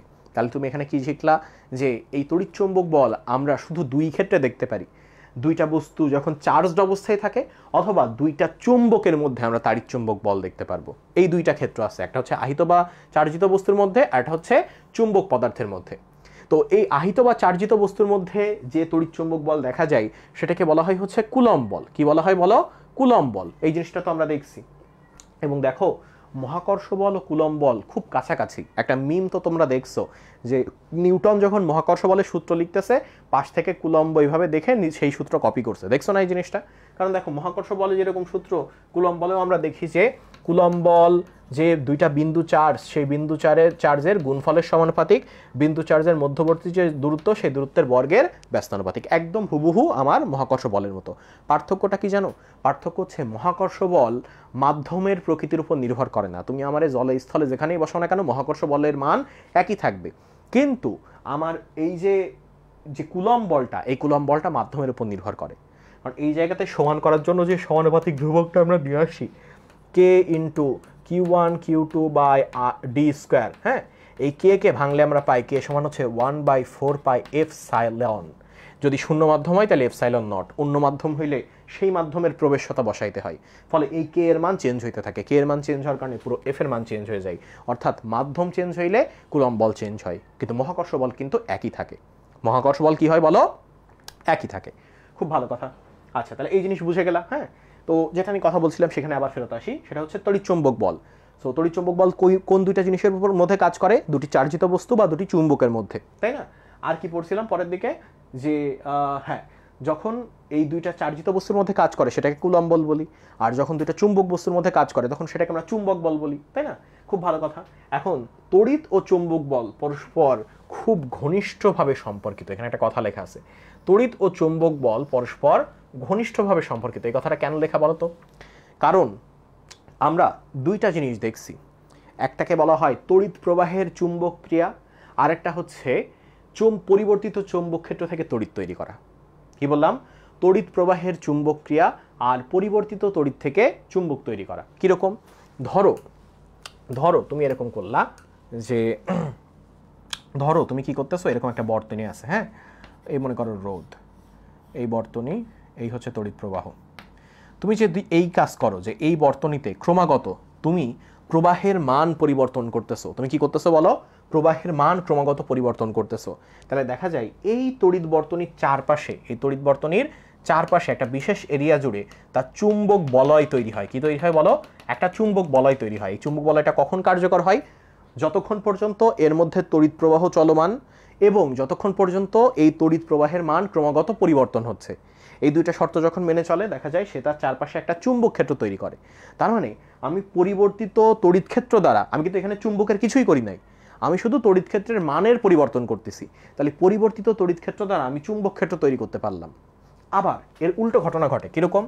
যে এরকম একটা সলিনয়েড আমি তৈরি করলাম, এই জায়গাতে কিন্তু কোনো পাওয়ার সাপ্লাই নাই, এবার আমি কি করলাম? একটা দণ্ড চুম্বক, ঠিক আছে, এই দণ্ড চুম্বককে আমি ক্রমাগত এই সলিনয়েডের মধ্যে ঢোকাচ্ছি, আবার বাইরে বের করতেছি টাচ না করে। দেখা গেল অদ্ভুতভাবে এই জায়গাতে যদি একটা গ্যালভানোমিটার থাকে, গ্যালভানোমিটার কিন্তু কি বিক্ষেপ আছে কিনা বা এই পুরো বর্তনীতে কোনো চার্জ আছে কিনা সেটা নির্ণয় করার জন্য ব্যবহার করা হয়, তাই না? সো দেখা যাচ্ছে কোনো একটা অদ্ভুত কারণে যে যেই মুহূর্তে আমি সামনে পেছনে করতেছি এই দণ্ড চুম্বককে, এই গ্যালভানোমিটারের কাঁটাটা নড়তেছে। তার মানে আমি এই জায়গাতে এই চুম্বক ক্ষেত্র যখন সামনে পেছনে করতেছি, আমি চুম্বক ক্ষেত্রের একটা পরিবর্তন তৈরি করতেছি, চুম্বক ক্ষেত্রে একটা ভ্যারিয়েশন ক্রিয়েট করতেছি। পরিবর্তিত চুম্বক ক্ষেত্র থেকে এই যে এই কাটা নড়া দেখে বোঝা যাচ্ছে এখানে একটা বিদ্যুৎ ক্ষেত্র তৈরি হচ্ছে। তার মানে আমি বুঝতে পারলাম বিদ্যুৎ ক্ষেত্র থেকে চৌম্বক ক্ষেত্র যেমন তৈরি করা সম্ভব, চৌম্বক ক্ষেত্র থেকে বিদ্যুৎ ক্ষেত্র থেকে চৌম্বক ক্ষেত্র তৈরি করা যেমন সম্ভব, চৌম্বক থেকেও তেমনি বিদ্যুৎ তৈরি করা সম্ভব। সেই কারণে লিখছে যে বিদ্যুৎ এবং তড়িৎ বা তড়িৎ এবং চৌম্বক এরা পরস্পর খুব ঘনিষ্ঠভাবে সম্পর্কিত। ঠিক আছে, এরপরে দেখো এই কথাটাও লিখবে, সেটা হচ্ছে যে বস্তুত আপেক্ষিক গতিতে পরিভ্রমণরত দুটি আহিত কণার মধ্যে ক্রিয়াশীল বলই হচ্ছে তড়িৎচুম্বক বল। যখন তড়িতাধান বা চার্জগুলো গতিশীল হয় তখন তারা চৌম্বক ক্ষেত্র সৃষ্টি করে। মাত্র বললাম না, চার্জ যখন গতিশীল হচ্ছে সে চারপাশে চৌম্বক ক্ষেত্র তৈরি করছে। আবার যখন পরিবর্তিত চৌম্বক ক্ষেত্র, কেন পরিবর্তী বলছে? কারণ তুমি যদি ওই দণ্ড চৌম্বকটা হুট করে থামাই দাও, দণ্ডচুম্বক থামাই দিলা, আর কিন্তু কোনো কাটার নড়াচড়া দেখবা না। যেই মুহূর্তে দণ্ডচুম্বক নড়াচড়া করবে সেই মুহূর্তে আবার কাটার নড়াচড়া দেখবা। তাহলে সে কথাই বলছে যে পরিবর্তিত চৌম্বক ক্ষেত্র তড়িৎ ক্ষেত্রের উৎস হিসেবে কাজ করে। ঠিক আছে, ব্যাস। তাহলে আমি যে কথাগুলো বললাম সেগুলো কিন্তু এর মধ্যে আছে। সবশেষে যেটা আসছে সেটা হচ্ছে কি, যে ধারণা করা হয় ভরহীন চার্জহীন দুইটা বিশেষ বৈশিষ্ট্য, ভরহীন এবং চার্জহীন। কার কথা বলা হচ্ছে? ফোটন কণার কথা বলা হচ্ছে। ফোটন কিন্তু ভরহীন এবং চার্জহীন। তো ভরহীন এবং চার্জহীন ফোটন কণার বিনিময়ের কারণে, কারণ তড়িৎচুম্বক বল, তার মানে নিঃসন্দেহে এটা আমার কি হইতে হবে বলো, আমার এটা মানে এর কোনো একটা কণার বিনিময়ের মাধ্যমে হইতে হবে। কোন কণার বিনিময়? ফোটন কণার বিনিময়। তো সেই হিসেবে ভরহীন চার্জহীন ফোটন নামক এক প্রকার কণার পারস্পরিক বিনিময়ের জন্যই এই বলটা কার্যকর হয়। ঠিক আছে, তো দেখা যায় মহাকর্ষ বল যেমন অসীম পাল্লা পর্যন্ত কাজ করে, তাড়িৎচুম্বক বলও কিন্তু অসীম পাল্লা পর্যন্ত কাজ করে, কিন্তু একটা পার্থক্য আছে। মহাকর্ষ বল সবাইকে ভালোবাসে, কাউকে ঘৃণা করে না, কারণ মহাকর্ষ বল একটা আকর্ষণধর্মী বল, এরা বিকর্ষণ করে না। কিন্তু তাড়িৎচুম্বক বল আকর্ষণও করতে পারে, বিকর্ষণও করতে পারে। অর্থাৎ আকর্ষণধর্মী তাড়িৎচুম্বক বলও আছে, বিকর্ষণধর্মী তড়িৎচুম্বক বলও আছে। তো সেই কথাটাই বলছে, পাল্লা অসীম বিস্তৃতি এবং এই বলের জন্য কোনো মাধ্যমের প্রয়োজন হয় না। এই একটা খুব ইম্পর্টেন্ট জিনিস, এই বলের জন্য মাধ্যমের প্রয়োজন হয় না। কারণ কি? কারণ বললাম তাড়িৎচুম্বক তরঙ্গ আলো, তুমি চিন্তা করো সূর্য আর পৃথিবী, এর মাঝখানে কোনো মাধ্যম আছে? সব ফাঁকা না, স্পেস না? তাহলে এই স্পেসের মধ্যে কিভাবে আলো আসে? আলো তো একটা শক্তি, শক্তি প্রবাহিত মাধ্যম দরকার। তাহলে আলো হচ্ছে একমাত্র সেই শক্তি, হ্যাঁ, আলো হচ্ছে একমাত্র সেই তরঙ্গ, যেই তরঙ্গটা কোনো মাধ্যম ব্যতীতই কিন্তু কি হইতে পারে বলো, প্রবাহিত হইতে পারে। সেই কথাই লিখছে এরা, যে এই বল প্রবাহের জন্য কোনো মাধ্যমের প্রয়োজন হয় না। এবার তিনটা কথা লিখছে, এই জিনিসটা এমসিকিউ এর জন্য মাস্ট মাস্ট মাস্ট। সেটা হচ্ছে যে এই তড়িৎচুম্বকীয় বলের প্রকাশ ঘটছে কোন প্র্যাকটিক্যাল ফিল্ডে? তিনটা প্র্যাকটিক্যাল ফিল্ডে। একটা হচ্ছে স্থিতিস্থাপক বল, একটা হচ্ছে আণবিক গঠন, আর একটা হচ্ছে রাসায়নিক বিক্রিয়া। তিনটা ক্ষেত্র কি কি বললাম? স্থিতিস্থাপক বল, এই জিনিস আসবেই আসবে, নিশ্চিত থাকো। জীবনে কোনো না কোনো পরীক্ষার হলে বসে তুমি এই জিনিসটা দেখবা। সেটা বোর্ড পরীক্ষা হইতে পারে, সেটা মেডিকেল অ্যাডমিশন টেস্ট হইতে পারে, সেটা ভার্সিটি অ্যাডমিশন টেস্ট হইতে পারে, বাট এটা আসবেই। সেটা হচ্ছে স্থিতিস্থাপক বল, আণবিক বল এবং রাসায়নিক বিক্রিয়া। স্থিতিস্থাপক বল, আণবিক বল এবং রাসায়নিক বিক্রিয়া, এই তিনটা কিসের উদাহরণ? তাড়িৎচুম্বক বলের বাস্তবিক বা প্র্যাকটিক্যাল উদাহরণ। ঠিক আছে, এখন তোমার প্রশ্ন আসবে স্বাভাবিকভাবে যে ভাইয়া একটা কথা তো বলে দিলেন আপনি, কথাটা আমার মাথায় ঢোকে নাই। যে আপনি বললেন যে হচ্ছে তড়িৎচুম্বকীয় বল, কি বললেন আপনি আমাকে? তড়িৎচুম্বকীয় বল, এটা আমার তড়িৎচুম্বকীয় বল যেটা, সেটা ফোটন কণার বিনিময়ে হয়, এর পাল্লা অসীম, হ্যাঁ, পাল্লা অসীম। এই কথাটাও আমি মেনে নিলাম, আমার কোনো সমস্যা নাই। আমি যেটা মানতে পারতেছি না যে মহাকর্ষ বল যেরকম শুধুই আকর্ষণধর্মী, তড়িৎচুম্বকীয় বল আকর্ষণধর্মী বা বিকর্ষণধর্মী কিভাবে হয়? তার মানে একটা বল আকর্ষণধর্মীও হইতে পারে আবার বিকর্ষণধর্মীও হইতে পারে। কিভাবে আমরা বুঝবো কোন বলটা আকর্ষণধর্মী, কোন বলটা বিকর্ষণধর্মী? খুব ভালো কথা, এবার আমি তোমাদের বোঝাই। দেখো কি বলা হয়েছিল, তড়িৎচুম্বকীয় বল কাদের মধ্যে কাজ করে? দুটি চার্জিত বস্তুর মধ্যে। এই তো দুইটা চার্জিত বস্তু, তো এদের মধ্যে তো এরা পজিটিভলিও চার্জড হইতে পারে, নেগেটিভলিও চার্জ হইতে পারে, পারে না? একটা বস্তু পজিটিভ চার্জেও চার্জিত হইতে পারে, নেগেটিভ চার্জেও চার্জিত হইতে পারে। এখন ধরো আমি এই বস্তুটা নিয়ে আসলাম, যে এই বস্তুটা পজিটিভ চার্জে চার্জিত। কোন চার্জে? পজিটিভ চার্জে।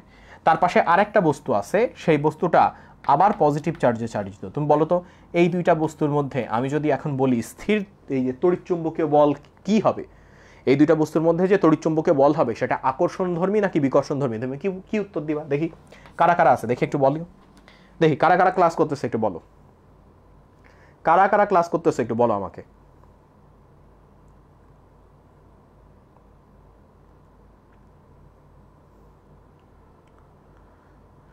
কারা কারা ক্লাস করতেছে আমাকে একটু বলো, যে দুইটা বস্তু, যেই দুইটা বস্তু একটা পজিটিভলি চার্জ আর একটাও পজিটিভলি চার্জ, এদের মধ্যে যদি আমি তড়িৎচুম্বকীয় বল হিসাব করি, যে হ্যাঁ এদের মধ্যে তড়িৎচুম্বকীয় বলটা কি বলো তো, সেটা আকর্ষণধর্মী হবে নাকি বিকর্ষণধর্মী হবে?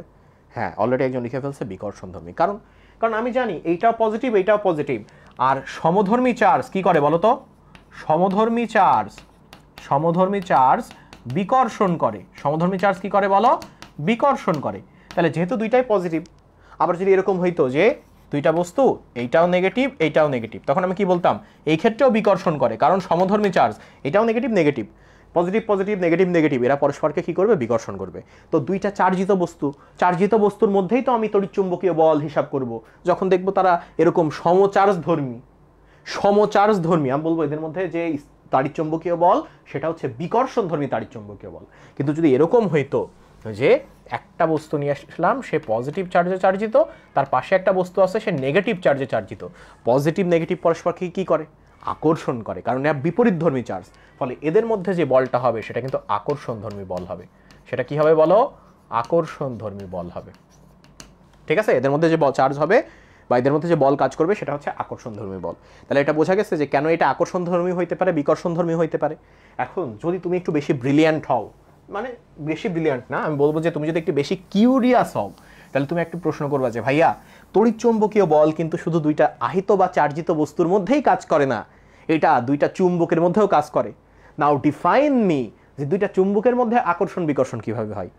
আমি প্রশ্নটা করতেই তোমরা কিন্তু মনে মনে উত্তর পেয়ে গেছো। কারণ কি, কারণ দেখো একটা চুম্বক যেটা একটা দণ্ডচুম্বক তুলনা করো, তার কিন্তু দুইটা পোল হয়, একটা হচ্ছে সাউথ পোল, একটা হচ্ছে নর্থ পোল।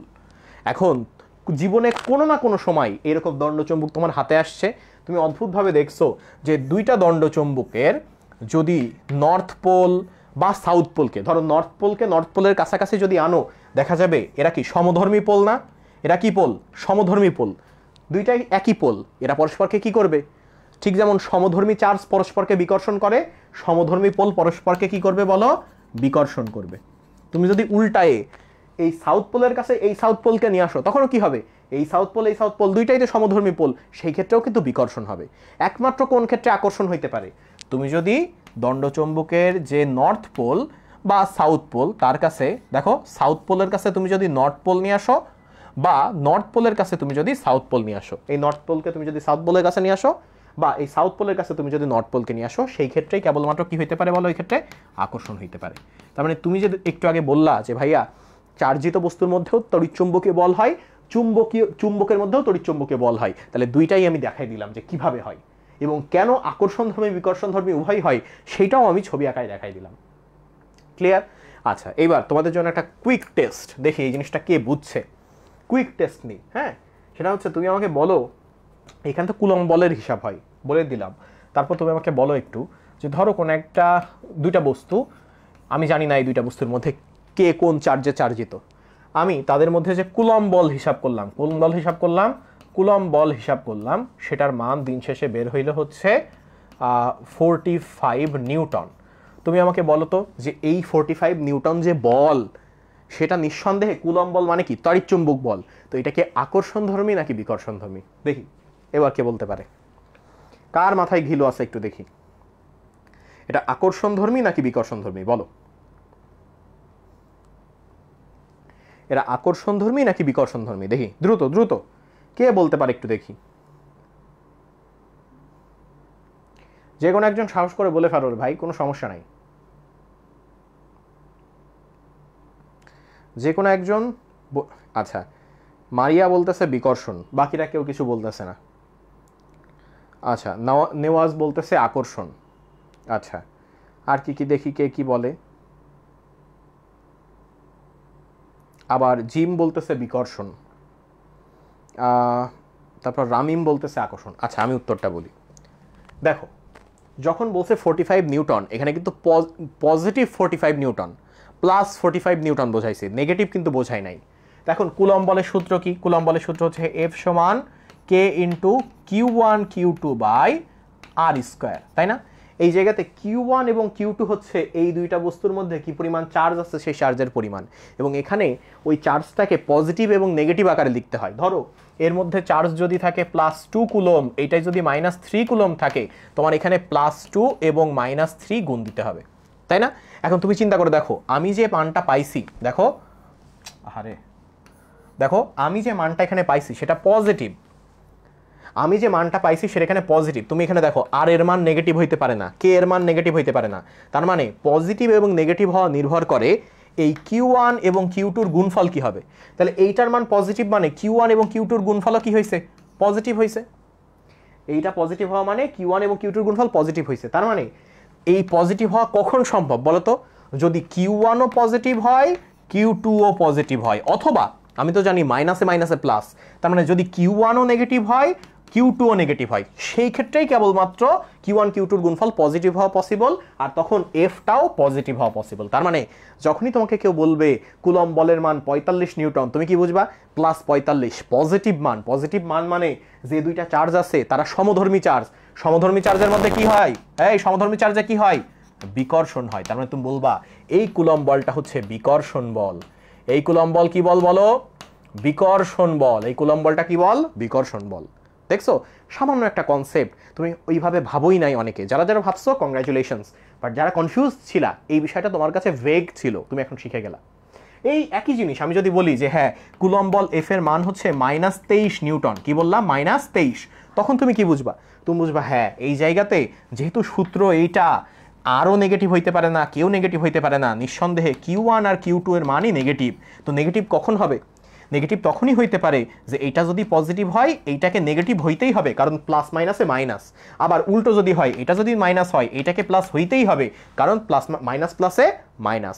আর যখন দুইটা বিপরীতধর্মী চার্জ থাকবে, বিপরীতধর্মী চার্জ পরস্পরকে কি করে? আকর্ষণ করে। তার মানে তুমি যখন দেখবা কুলম্ব বলের মান নেগেটিভ, তুমি বুঝবা এটা আকর্ষণধর্মী কুলম্ব বল বা আকর্ষণধর্মী তড়িৎচুম্বকীয় বল। আমি কি কিছু শেখাইতে পারছি? আমি কি কিছু শেখাইতে পারছি বলো? তুমি আমাকে একটু বলো যে আমি কিছু শেখাইতে পারছি কিনা। হ্যাঁ, তাহলে মোটামুটি এই জিনিসটা কিন্তু তোমার কাছে ক্লিয়ার হয়ে গেল যে কোন ক্ষেত্রে মান দেখে আমি কিভাবে কোন জিনিসটা বুঝবো। খুব ভালো কথা, চলো সামনের দিকে চলো। এবার বলতেছে হচ্ছে সবল নিউক্লিয় বল। কি বলছে এটা? সবল নিউক্লিয় বল। সো এই যে দুইটা বল আছে, এই দুইটা বলের পাল্লাই খুবই ছোট এবং কত সেটাও আমরা পড়বো, কোনো সমস্যা নাই। আগে শেখাইনি যে সবল নিউক্লিয় বল জিনিসটা কি। তুমি চিন্তা করে দেখো যে ধরো সোডিয়াম, ধরো কি বলো? সোডিয়াম। দাঁড়াও আমি একটু দেখি।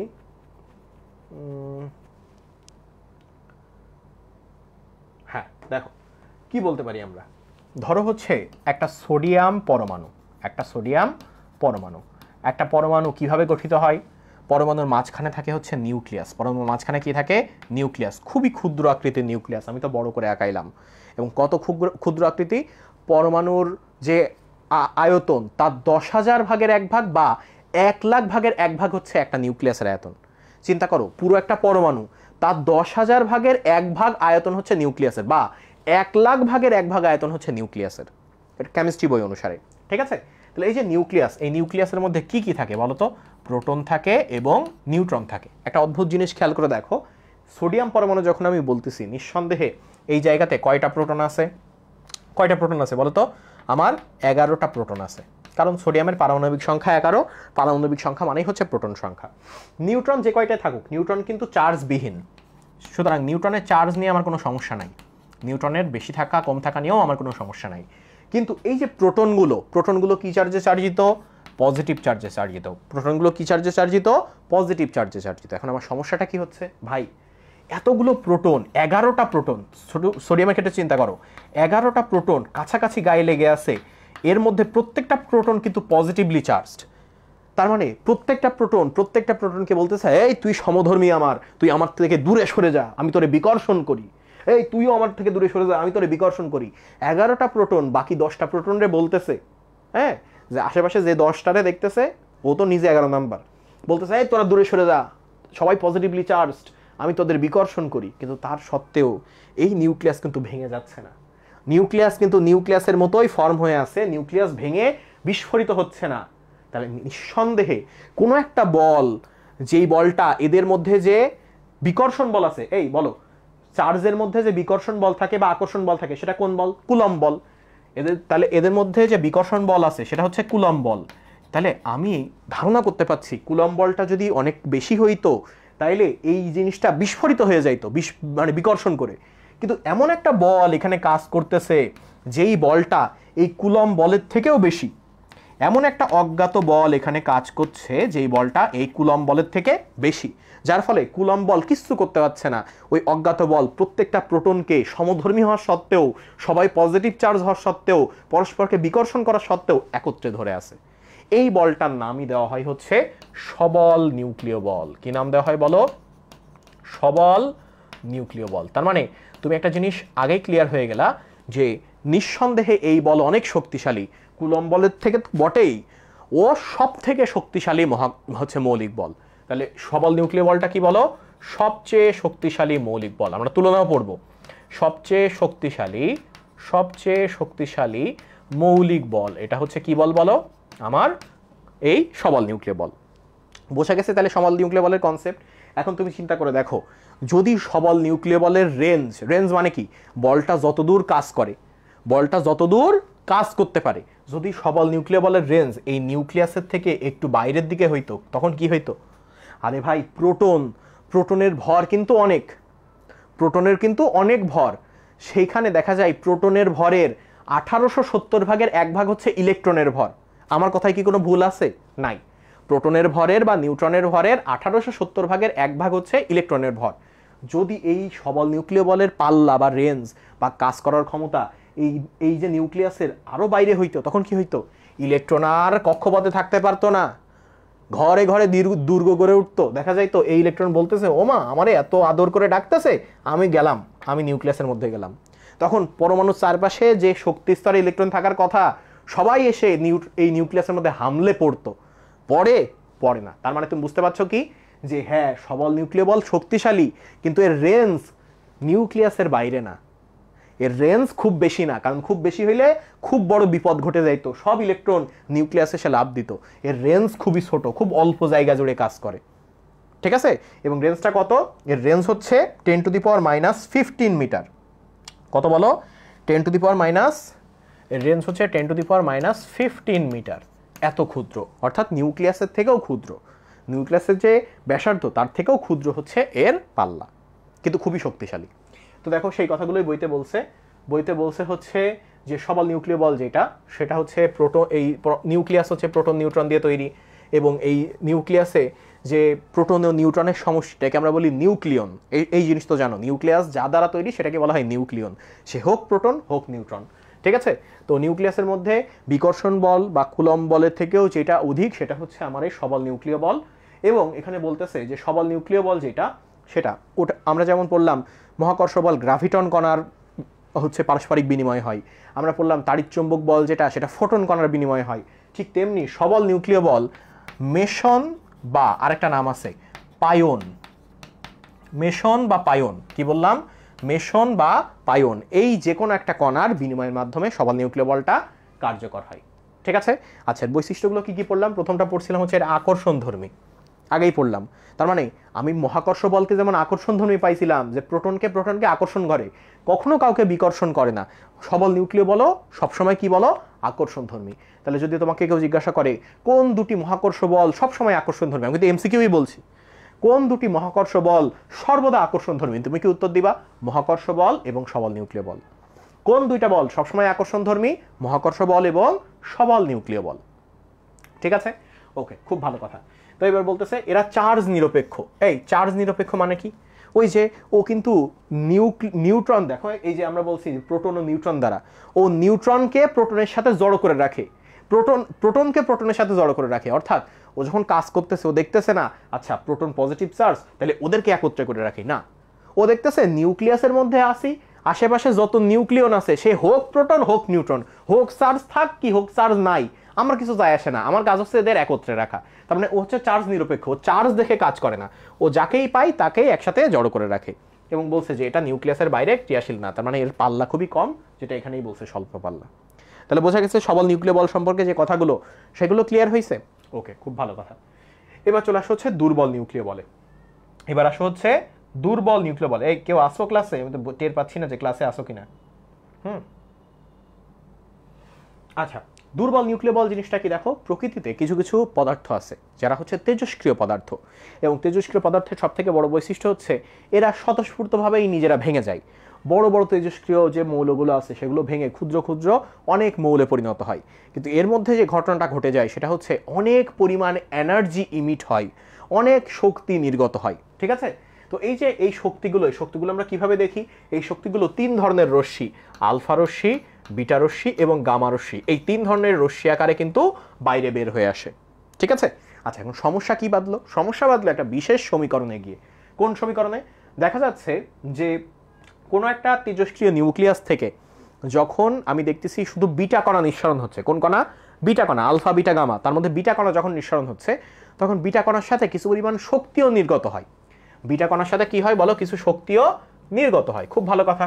কিন্তু দেখা গেল যে আমরা যখন লেফট হ্যান্ড সাইড এবং রাইট হ্যান্ড সাইড মিলাচ্ছি, তার মানে মনে করো এক্স একটা পরমাণু ছিল, সেই এক্স পরমাণু ভেঙে ওয়াই জেড, হ্যাঁ, বিটা এইগুলো বের হইল। ওয়াই জেড দুইটা ভিন্ন ভিন্ন মৌল, আর বিটা হচ্ছে আমার সেই কি বলো? তেজস্ক্রিয় রশ্মি। কিন্তু আমি যখন হিসাব মিলাচ্ছি, আচ্ছা এক্স এর ভর কত ছিল, ওয়াই জেড এর ভরের সাথে এখানে যে শক্তি, সেগুলো হিসাব করলে তো এই রাইট হ্যান্ড সাইড আর লেফট হ্যান্ড সাইড আমার মিলবে, মিলতেছে না। কোনো এক জায়গায় হিসাবের গড় মিল হচ্ছে। আমরা এখানে একটা হারানো ভর খেয়াল করছি, হারানো শক্তি খেয়াল করতেছি। তো সেটা এখানে বলতেছে যে নিউক্লিয়াস থেকে যে পরিমাণ শক্তি নির্গত হয় তা বিটা কণার গতিশক্তির চেয়ে বেশি। ওই যে গতিশক্তির চেয়ে বেশি মানে কি? অতিরিক্ত গতিশক্তি শক্তি আকারে বের হয়ে গেছে। সেই শক্তিটা কোথায় সেটা ট্রেস করা যাচ্ছে না। তো বলতেছে স্বাভাবিকভাবে বিজ্ঞানীদের মধ্যে প্রশ্ন আসে যে বিটা কণা যদি শক্তির সামান্য অংশ বহন করে, তাহলে অতিরিক্ত যে শক্তি গতিশক্তি আকারে বের হয়ে গেল সেটা কই গেল? সেটা কই গেল? এখন এইটা তো কোনোভাবেই কোনো পরীক্ষায় ধরা গেল না। তখন একজন বিজ্ঞানী বলল, আচ্ছা এই জিনিসটাকে আমরা একটু ফাঁকি ঝুঁকি মারি। আমরা বলি যে হ্যাঁ শক্তি বের হয়ে গেছে এবং একটা বিশেষ কণার মাধ্যমে বের হয়ে গেছে, সেটা বলে দেওয়া যাক। তখন তারা বলল, দেখো সেই বিজ্ঞানীর নাম হচ্ছে ডাব্লিউ পাউলি। সে বলল, সে প্রস্তাব করলো, সে কিন্তু পরীক্ষা করে প্রমাণ করে নাই, সে প্রস্তাব করলো যে আচ্ছা শক্তি তো অবশ্যই বেরোইছে, কারণ তাইলে লেফট হ্যান্ড সাইড আর রাইট হ্যান্ড সাইড সমান হইতো। তাহলে শক্তি যেহেতু বেরোইছে, তাহলে অবশিষ্ট যে শক্তি সেটা অন্য আর একটা কণা নিশ্চয়ই বহন করছে, যেই কণাটা আমার বিটা কণার সাথে নির্গত হয়েছে, আমরা দেখতে পারি নাই। এবং সেই কণাটার নাম দেওয়া হইল নিউট্রিনো কণা। কি নাম দেওয়া হইলো বলো? নিউট্রিনো কণা। তাইলে শেষ পর্যন্ত পাউলির সিদ্ধান্ত অনুসারে বলা হইল তেজস্ক্রিয় বিক্রিয়ায় যখন কোনো একটা তেজস্ক্রিয় পরমাণু ভেঙে ক্ষুদ্র ক্ষুদ্র মৌলে পরিণত হয় এবং বিটা কণা বের হয়, যখন কি বের হয়? বিটা কণা বের হয়, তখন তার সাথে নিউট্রিনো কণাও বের হয়, যেটা কিছু পরিমাণ গতিশক্তি বাইরে নিয়ে যায়। নিউট্রিনো কণা বের হয়। ঠিক আছে? আচ্ছা, খুব ভালো কথা। এখান থেকে আমি কি শিখলাম? এখান থেকে আমি শিখলাম হচ্ছে এই যে নিউট্রিনো কণার কথা বলা হচ্ছে, যে এই বিটা কণা ও নিউট্রিনো কণার নির্গমন যে হচ্ছে সেটা চতুর্থ আর একটা মৌলিক বলের কারণে হয়, যেটাকে বলা হয় দুর্বল নিউক্লিয় বল। তাহলে ওই নিউট্রিনো এবং বিটা কণা যে বের হচ্ছে তার কারণ হচ্ছে চতুর্থ মৌলিক বল, যেটাকে বলা হয় দুর্বল নিউক্লিয় বল। এখন তুমি বলবা, ভাইয়া বুঝলাম না দুর্বল নিউক্লিয় বলটা তাহলে কি? দেখো, সবল নিউক্লিয় বল যে কাজটা করে, দুর্বল নিউক্লিয় বল ঠিক তার অপোজিট কাজটা করে। কিরকম? সবল নিউক্লিয় বলের কাজ হচ্ছে এই যে নিউক্লিয়াস, এই নিউক্লিয়াস গঠন করা, কারণ সে এই প্রোটন এবং নিউট্রন, এক কথায় নিউক্লিয়নগুলোকে একত্রে রাখে। দুর্বল নিউক্লিয় বল তার অপোজিট কাজ করে, সে চায় এই প্রোটন এবং নিউট্রন ভেঙে গিয়ে এই জিনিসটা বিস্ফোরিত হোক এবং তেজস্ক্রিয় যে মৌল সেটা ভেঙে আরো অনেকগুলো মৌলে পরিণত হোক। তার মানে আমি কি বুঝলাম? দুর্বল নিউক্লিয় বল নিউক্লিয়াসকে ভাঙে, আর সবল নিউক্লিয় বল নিউক্লিয়াসকে গড়ে। এখন দুর্বল নিউক্লিয় বলের পাল্লা তাহলে নিঃসন্দেহে আরো ছোট হবে, 10⁻16 এর মতো। বুঝতেই পারছো? তাহলে সবল নিউক্লিয় বল কি করে? নিউক্লিয়াস গঠন করে। আর দুর্বল নিউক্লিয় বল কি করে? তেজস্ক্রিয়তায় তেজস্ক্রিয় নিউক্লিয়াসকে ভাঙনের কাজ করে হচ্ছে দুর্বল নিউক্লিয় বল। এখন এই দুর্বল নিউক্লিয় বলের এই কনসেপ্টটা শেষ পর্যন্ত ক্লিয়ার করেন ঢাকা ইউনিভার্সিটির একজন ফিজিসিস্ট, যার নাম হচ্ছে সত্যেন বোস। তার নাম অনুসারে দুর্বল নিউক্লিয় বল যে কণার বিনিময়ের মাধ্যমে হয় সেটার নাম দেওয়া হয় বোসন কণা। কি নাম দেওয়া হয় বলো? বোসন কণা। তাহলে বোসন কণার পারস্পরিক বিনিময়ের মাধ্যমে এই বল কার্যকর হয়। বোসন কণার পারস্পরিক বিনিময়ের মাধ্যমে এই যে দুর্বল নিউক্লিয় বল সেটা আমার কি হইলো বলো? কার্যকর হইল। ঠিক আছে? আজকে খুব বেশি পড়াবো না, সামান্যই পড়াবো, নেক্সট দিন আবার একটু পড়াবো, বুঝছো? সমস্যা নাই, এই নিয়ে তোমার টেনসড হওয়া লাগবে না। এবার কি বলতেছে? যে জেনে রাখো। জেনে রাখোতে কি বলতেছে? বলতেছে সবল নিউক্লিয় বলের কারণে প্রোটন ও নিউট্রন একত্রে আবদ্ধ হয়ে নিউক্লিয়াস গঠন করে। আমরা জানি এই বলের বাহক কণিকা হলো মেসন ও গ্লুয়ন। মেসন ও কি বলো? গ্লুয়ন। সো মেসন ও গ্লুয়নের কথা আমরা জানলাম। আমি সম্ভবত পাইওন বলছিলাম একটুখানি। মেসন ও গ্লুয়ন, গ্লু এর মতো আটকায় থাকে প্রোটন নিউট্রন, সেই কারণে গ্লুয়ন। আর এটা কি? দুর্বল নিউক্লিয় বলের কারণ হচ্ছে বিটা ক্ষয় হয়। তাহলে দুর্বল নিউক্লিয় বল কি করে? নিউক্লিয়াস ভাঙন করে, আর নিউক্লিয়াস ভাঙলে সেখানে তেজস্ক্রিয়তার কারণে বিটা ক্ষয় হবে। তাই বলছে দুর্বল নিউক্লিয় বলের কারণে বিটা ক্ষয় হয়।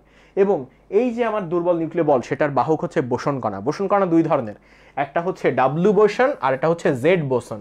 সো তুমি দুই ধরনের কণাই মনে রাখবা, ডাব্লু বোসন এবং কি বলো? Z boson. দুই ধরনের কণার বিনিময়ের কারণে কি হয় বলো? দুর্বল নিউক্লিয় বল কার্যকর হয়। আচ্ছা, তারপর তড়িৎচুম্বকীয় বল। দেখো, তুমি চিন্তা করে দেখো, একটা পরমাণুকে কল্পনা করলেই আমরা তিনটা মৌলিক বল তুলনা করতে পারছি। নিউক্লিয়াস তৈরি করলো সবল নিউক্লিয় বল, নিউক্লিয়াস ভাঙলো দুর্বল নিউক্লিয় বল। আবার দেখো, নিউক্লিয়াসে হচ্ছে পজিটিভলি চার্জড, কারণ নিউট্রনের চার্জ নাই, হচ্ছে আমার প্রোটনের চার্জ আছে, তাহলে নিউক্লিয়াসটা পজিটিভলি চার্জ। আবার নিউক্লিয়াসের চারপাশে শক্তি স্তরে ইলেকট্রন হচ্ছে নেগেটিভলি চার্জ। ইলেকট্রন কেন নিউক্লিয়াস ছেড়ে বাইরে চলে যাচ্ছে না, সরি ইলেকট্রন পরমাণু ছেড়ে কেন বাইরে চলে যাচ্ছে না, শক্তি স্তর থেকে কেন বাইরে যাচ্ছে না? কারণ ওই নেগেটিভ চার্জ আর নিউক্লিয়াসের পজিটিভ চার্জের মধ্যে আকর্ষণ আছে। এবার তুমি আমাকে বলো পজিটিভ নেগেটিভের মধ্যে যে আকর্ষণ সেটা কোন ধরনের মৌলিক বলের কারণে হয়? তড়িৎচুম্বকীয় বল। তাহলে একটা পরমাণুর মধ্যে তুমি 3টা মৌলিক বল পেয়ে যাচ্ছ। সেটাই বলতেছে যে তড়িৎচুম্বকীয় বলের কারণে ইলেকট্রন নিউক্লিয়াসের সাথে আবদ্ধ হয়ে পরমাণু গঠন করে, যার বাহক কণিকা হচ্ছে ফোটন। আর সবশেষে এটা একবার পরীক্ষায় আসছিল, মহাকর্ষ বল যেটা, সেটা অ্যাকচুয়ালি কি গঠন করে, এর ভূমিকাটা কি? তো দেখো, এই মহাবিশ্বের ওজন কিন্তু অনেক বেশি, ভর অনেক বেশি, ওজন না, এই মহাবিশ্বের ভর অনেক বেশি। ম্যাস যত বেশি হয় মহাকর্ষ বল তত বেশি শক্তিশালী হয়। যদিও মহাকর্ষ বল দুর্বল বল এবং সব থেকে দুর্বল মৌলিক বল, কিন্তু যত বেশি ম্যাস তত বেশি কি হইতে পারে বলো, মহাকর্ষ বলটা তত বেশি কার্যকর হইতে পারে। তাহলে এখন এই পুরো মহাবিশ্বটা যে একটা জায়গায় স্থির হয়ে আছে, যদিও আমরা পরবর্তীতে পড়ব যে মহাবিশ্ব আস্তে আস্তে সম্প্রসারিত হচ্ছে, বাট মহাবিশ্বটা নিজের ফরমেশনে রাখছে কে? এই মহাকর্ষ বল। তাহলে আমি বলবো যে মহাকর্ষ বল নক্ষত্রগুলোকে একত্রিত করে কি তৈরি করে বলো, গ্যালাক্সি গঠন করে, এবং এই বলের বাহক কণিকা হচ্ছে গ্র্যাভিটন। তাহলে যদি তোমাকে কেউ জিজ্ঞাসা করে মহাকর্ষ বলের কাজ কি, তুমি বলবা গ্যালাক্সি সৃষ্টি। মহাকর্ষ বলের কাজ কি বলো? গ্যালাক্সি সৃষ্টি করা হচ্ছে মহাকর্ষ বলের কাজ। ঠিক আছে, ওকে। এই তো অনেকে ফেমটোমিটার দিয়ে মনে রাখে, খুব ভালো একটা ট্রিক্স, কিন্তু মিটার দিয়ে মনে রাখাটা অ্যাকচুয়ালি সেফ, বুঝছো? মিটার দিয়ে মনে রাখা সেফ। ওকে, এরপর দেখো কতক্ষণ পড়াইছে, অ্যাকচুয়ালি 1 ঘন্টা সামথিং। আমি খুব বেশিক্ষণ পড়াবো না, হয়তো 1.5 ঘন্টার মতো পড়াবো, নেক্সট দিন আবার পড়াবো, সমস্যা নেই। এবার আসছে মৌলিক বলসমূহের মধ্যে তুলনা। সেখানে তুলনা করছে যে কোন বলটা বেশি শক্তিশালী, কোন বলটা কম শক্তিশালী। সো আমরা এই জিনিসটা একটু অন্য জায়গায় দেখে আসি, যদি তুলনাটা অন্য জায়গায় দেখা যায়। তো দেখো আমি লিখি পরপর। একটা হচ্ছে মহাকর্ষ বল, মহাকর্ষ বল, তারপর লিখলাম হচ্ছে তড়িৎচুম্বক বল, তড়িৎচুম্বক বল, তারপর লিখলাম হচ্ছে সবল নিউক্লিয় বল, সবল নিউক্লিয় বল, সবল নিউক্লিয় বল, তারপর আসছে হচ্ছে দুর্বল নিউক্লিয় বল, দুর্বল নিউক্লিয় বল, সবল নিউক্লিয় বল এবং দুর্বল নিউক্লিয় বল। দেখো, যদি মহাকর্ষ বলকে আমি শক্তির পাল্লায় 1 ধরি, যে আমি মহাকর্ষ হচ্ছে বলকে 1 ধরলাম, এর তুলনায় কে কত গুণ বেশি শক্তিশালী দেখা যাক। তো তখন দেখা যাবে মহাকর্ষ বল যখন 1, তখন এই যে আমার তড়িৎচুম্বকীয় বল, তড়িৎচুম্বকীয় বলের মান হচ্ছে 10⁻39। কত বলো? 10⁻39। 10⁻39 লিখতে যতটা সোজা, তুমি বুঝতে পারছো 39 মানে কি? 10-এর পর আরো 38টা শূন্য। 10⁻39 মানে 10-এর পর আরো 38টা শূন্য। তার মানে আমি যদি লিখি 10 লিখলাম, আরো 1 2 3 4 5 6 7 8 9 10 11 12 13 14 15 16 17 18 19 20 21, বুঝতে পারছো লিখতে গেলে কত বড় সংখ্যা হয়ে যাবে। তার মানে মহাকর্ষ বল কোথায় আর তড়িৎচুম্বক বল কোথায়? মহাকর্ষ বল তাহলে কত কম দুর্বল একটা বল, বুঝতে পারতেছো?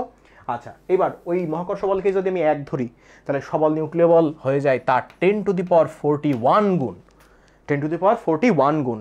মহাকর্ষ বলকে যদি 1 ধরা হয়, তাহলে দুর্বল নিউক্লিয় বল 10⁻30 গুণ বেশি শক্তিশালী। কত গুণ বলো? 30 গুণ বেশি শক্তিশালী। তো সবল নিউক্লিয় বল বলতেছে, তাহলে এর মধ্যে সব থেকে বেশি শক্তিশালী কোনটা? সবল নিউক্লিয় বল। সব থেকে দুর্বল বল কোনটা? মহাকর্ষ বল। তো সবল নিউক্লিয় বল বলতেছে, তাইলে আমি যেহেতু বেশি শক্তিশালী, আমার তুলনায় বাকিগুলো আমি তুলনা করি, আমি নিজেকে 1 ধরলাম, এইবার কে আমার তুলনায় কতটুকু বলো। তখন দেখা গেল সবল নিউক্লিয় বল 10⁻41, আর এইটা ছিল তড়িৎচুম্বক বল, তো এইটা 1 হয়ে যাওয়ার কারণে তখন আমি কিভাবে হিসাব করব? আমি বলবো 10⁻39 বাই 10⁻41 কি হবে বলো তো? তখন এটার মান কত হবে? 10⁻−2। তখন দেখা যাবে যে সবল নিউক্লিয় বলের 100 ভাগের 1 ভাগ হচ্ছে আমার তড়িৎচুম্বকীয় বল। এটাও কিন্তু পরীক্ষায় এমসিকিউ আকারে আসতে পারে। 10⁻−2ই বললো না, সে বলল যে তুলনামূলক সম্পর্ক বলো, সবল নিউক্লিয় বল তড়িৎচুম্বকীয় বলের কত ভাগের কত ভাগ? সবল নিউক্লিয় বল তড়িৎচুম্বকীয় বলের 100 ভাগের, সরি এই তড়িৎচুম্বক বল সবল নিউক্লিয় বলের 100 ভাগের 1 ভাগ। এটাকে যদি 100 ভাগে ভাগ করা হয়, তার 1 ভাগ হবে হচ্ছে আমার তড়িৎচুম্বকীয় বল। ওইটা করলে কত হচ্ছে? এটা যদি করি আমি, ভাগ করলে হয় 10⁻−11, আর এটা করলে হয় 10⁻⁻41। বুঝছো? সো এই তুলনা, আমার দুইটা তুলনাই অ্যাকচুয়ালি মনে রাখতে হবে, এবং এই তুলনা যে কোনো একটা মনে রাখলেই হয়, বাকিটা ইজিলি বের করা যায়। পড়তে পড়তে এক সময় এই জিনিস মুখস্থ হয়ে যায়, তখন বের করাও লাগে না। তুমি দেখবা কাকে এক ধরা হয়েছে, তার ভিত্তিতে বাকিগুলো বের করে দিবা। ঠিক আছে, এরপর আর কি কি বলছিলাম? মহাকর্ষ বল, এটা কিন্তু আকর্ষণধর্মী বল, সর্বদা আকর্ষণধর্মী। মহাকর্ষ বল সবসময় কি বলো? আকর্ষণধর্মী বল। তড়িৎ চৌম্বকীয় বল যেটা, সেটা আকর্ষণও করতে পারে এবং বিকর্ষণও করতে পারে, আকর্ষণও করতে পারে এবং বিকর্ষণও করতে পারে। যেটা সবল নিউক্লিয় বল, এটাও ওই মহাকর্ষ বলের মতো সর্বদা সবাইকে ভালোবাসে, অর্থাৎ এটা আকর্ষণধর্মী বল। এটা কি বল বলো? আকর্ষণধর্মী বল। কিন্তু দুর্বল নিউক্লিয় বল, এর কাজটা কি ছিল বলো তো? ভেঙে ফেলা, নিউক্লিয়াসকে ভেঙে ছিটায় দেওয়া। তুমি বলো তো, আকর্ষণ করলে কি ভেঙে এইভাবে বিক্ষিপ্ত করে দিতে পারে? তাহলে এটা কোন ধরনের বল? এইটা শুধুমাত্র বিকর্ষণধর্মী বল। এটা শুধুমাত্র কি বলো? শুধুমাত্র বিকর্ষণধর্মী বল। তাহলে কে কোন ধরনের বল সেটা কিন্তু আমরা পেয়ে গেলাম। মহাকর্ষ বল শুধু আকর্ষণধর্মী, তড়িৎ চৌম্বকীয় বল আকর্ষণ ও বিকর্ষণধর্মী, সবল নিউক্লিয় বল শুধু আকর্ষণধর্মী, দুর্বল নিউক্লিয় বল শুধু বিকর্ষণধর্মী। সবল নিউক্লিয় বলের পাল্লা হচ্ছে 10⁻⁻15 মিটার, যেটাকে তুমি 1 ফেমটোমিটার বলতে পারো। আর দুর্বল নিউক্লিয় বলের পাল্লা হচ্ছে 10⁻⁻16 মিটার, যেটাকে তুমি 0.1 ফেমটোমিটার বলতে পারো। But I would suggest greatly যে তুমি এই মিটার আকারেই মনে রাখো। ফেমটোমিটার যদি তোমার এমসিকিউতে ওই ক্যাটাগরিতে আসে তাহলে তো অবশ্যই ভালো, খারাপ না। ওকে, ঠিক আছে। আচ্ছা, তাইলে অনেকে ক্লাস করতেছো, এটা ভালো একটা জিনিস যে ক্লাস অন্তত শুরু করছো তোমরা। অনেকে তো সেই চেষ্টাটাও করতেছে না। এইবার আসছে হচ্ছে, তাহলে আমার এই কথাগুলো কিন্তু শেষ হয়ে গেল। এবার আসছে হচ্ছে ভরবেগ। আমরা এবার ভরবেগটা একটু শিখবো। আচ্ছা, ভরবেগ শেখার আগে এই জিনিসটা একটু শিখে নেই। দেখো, সেটা হচ্ছে কয়েকজন বিজ্ঞানী মিলে চেষ্টা করছিল, আচ্ছা মৌলিক ভরবেগ তো মৌলিক বল তো 4টা, তো আমি কি এমন কিছু করতে পারি যে এই 4টা মৌলিক বল সবাইকে মিলে আমি এমন একটা বল তৈরি করলাম যে সেটাকে আমি ইউনিভার্সাল বল বলতে পারবো? কি বললাম বলো? 4টা মৌলিক বলকে একত্রিত করে এমন একটা বল আমি তৈরি করলাম যে আমাদের ইউনিভার্সে সেই বলটাকে আমি একটা ইউনিভার্সাল ফোর্স হিসেবে ক্রিয়েট করতে পারবো। সো এটা নিয়ে চেষ্টা করা হইলো যে বিভিন্ন মৌলিক বলকে ফিউশন করার। পৃথিবীতে যে বলগুলো আছে সেগুলো তো বিভিন্ন মৌলিক বলেরই ফিউশন, বাট 4টা মৌলিক বলকে একত্রে ফিউশন করার চেষ্টা করা হইলো। সেখানে 2টা মৌলিক বলকে ফিউশন করতে তারা সমর্থ হয়েছিল।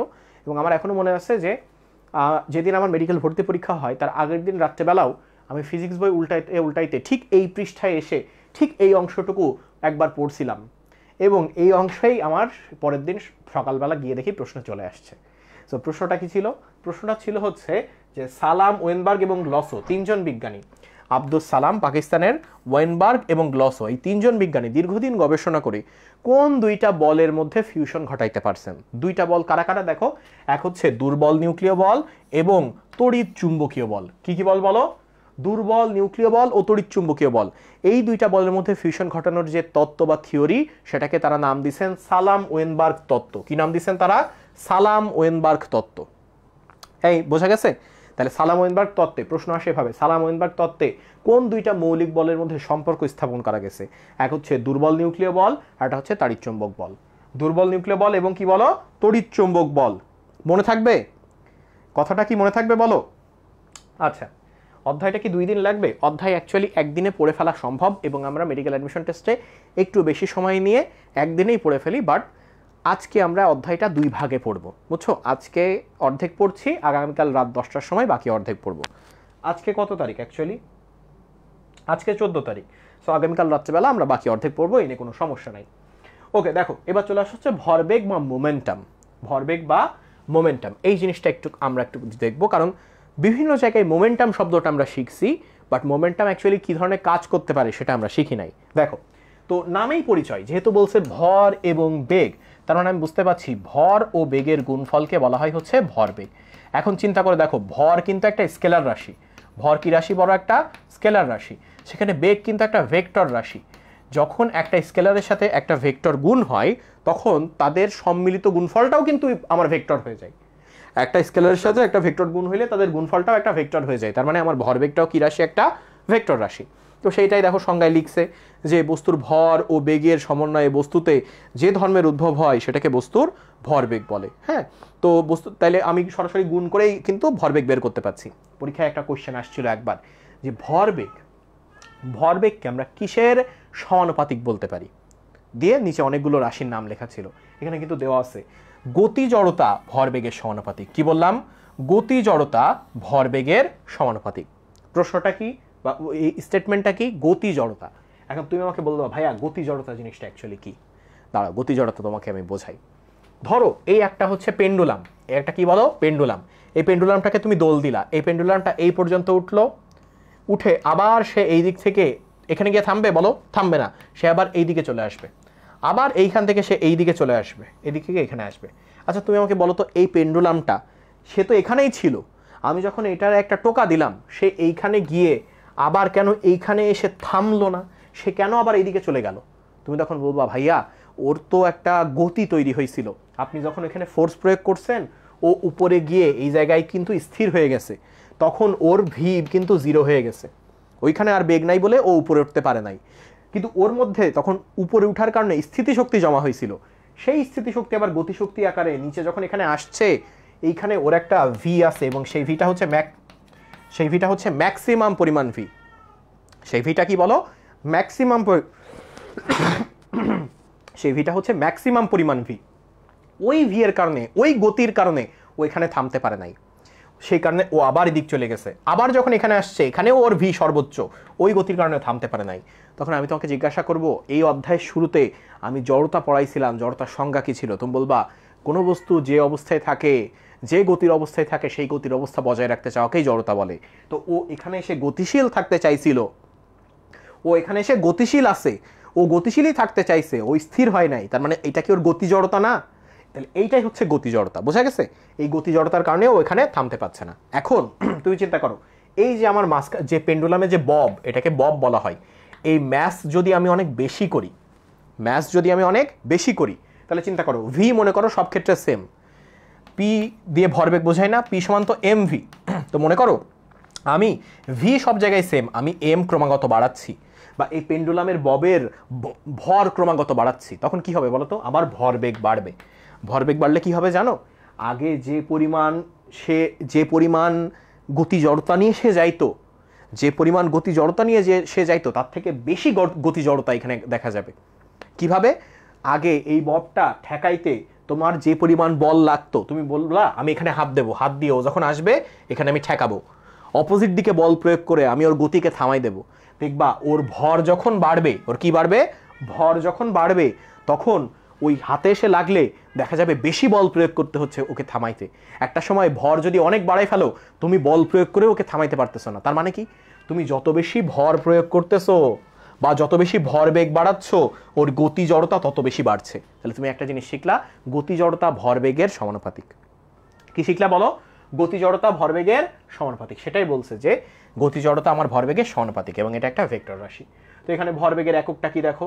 ভরবেগের একক হচ্ছে আমার, যেহেতু ভর এবং বেগ গুণ হয়েছে, ভরের একক কেজি, বেগের একক মিটার পার সেকেন্ড, তাহলে কেজি মিটার পার সেকেন্ড হচ্ছে ভরবেগের একক। আর যদি এর মাত্রা সমীকরণ চাই, মাত্রা সমীকরণ কি হবে? কেজির মাত্রা সমীকরণ হচ্ছে, এটা কেজি দিয়ে কি বোঝায়? ভর বা ম্যাস বোঝাই, এম বুঝাইলাম। এম দিয়ে কি বোঝাই? মিটার, মিটার দিয়ে লেন্থ বোঝাই, এল বোঝাইলাম। আর পার সেকেন্ড দিয়ে সময় বোঝাই, তাহলে টি ইনভার্স 1 বোঝাইলাম। তাহলে এটা হচ্ছে আমার ভরবেগের মাত্রা সমীকরণ। এটা কিসের সমীকরণ বলো? ভরবেগের মাত্রা সমীকরণ। ঠিক আছে? ভরবেগের কি সমীকরণ? মাত্রা সমীকরণ।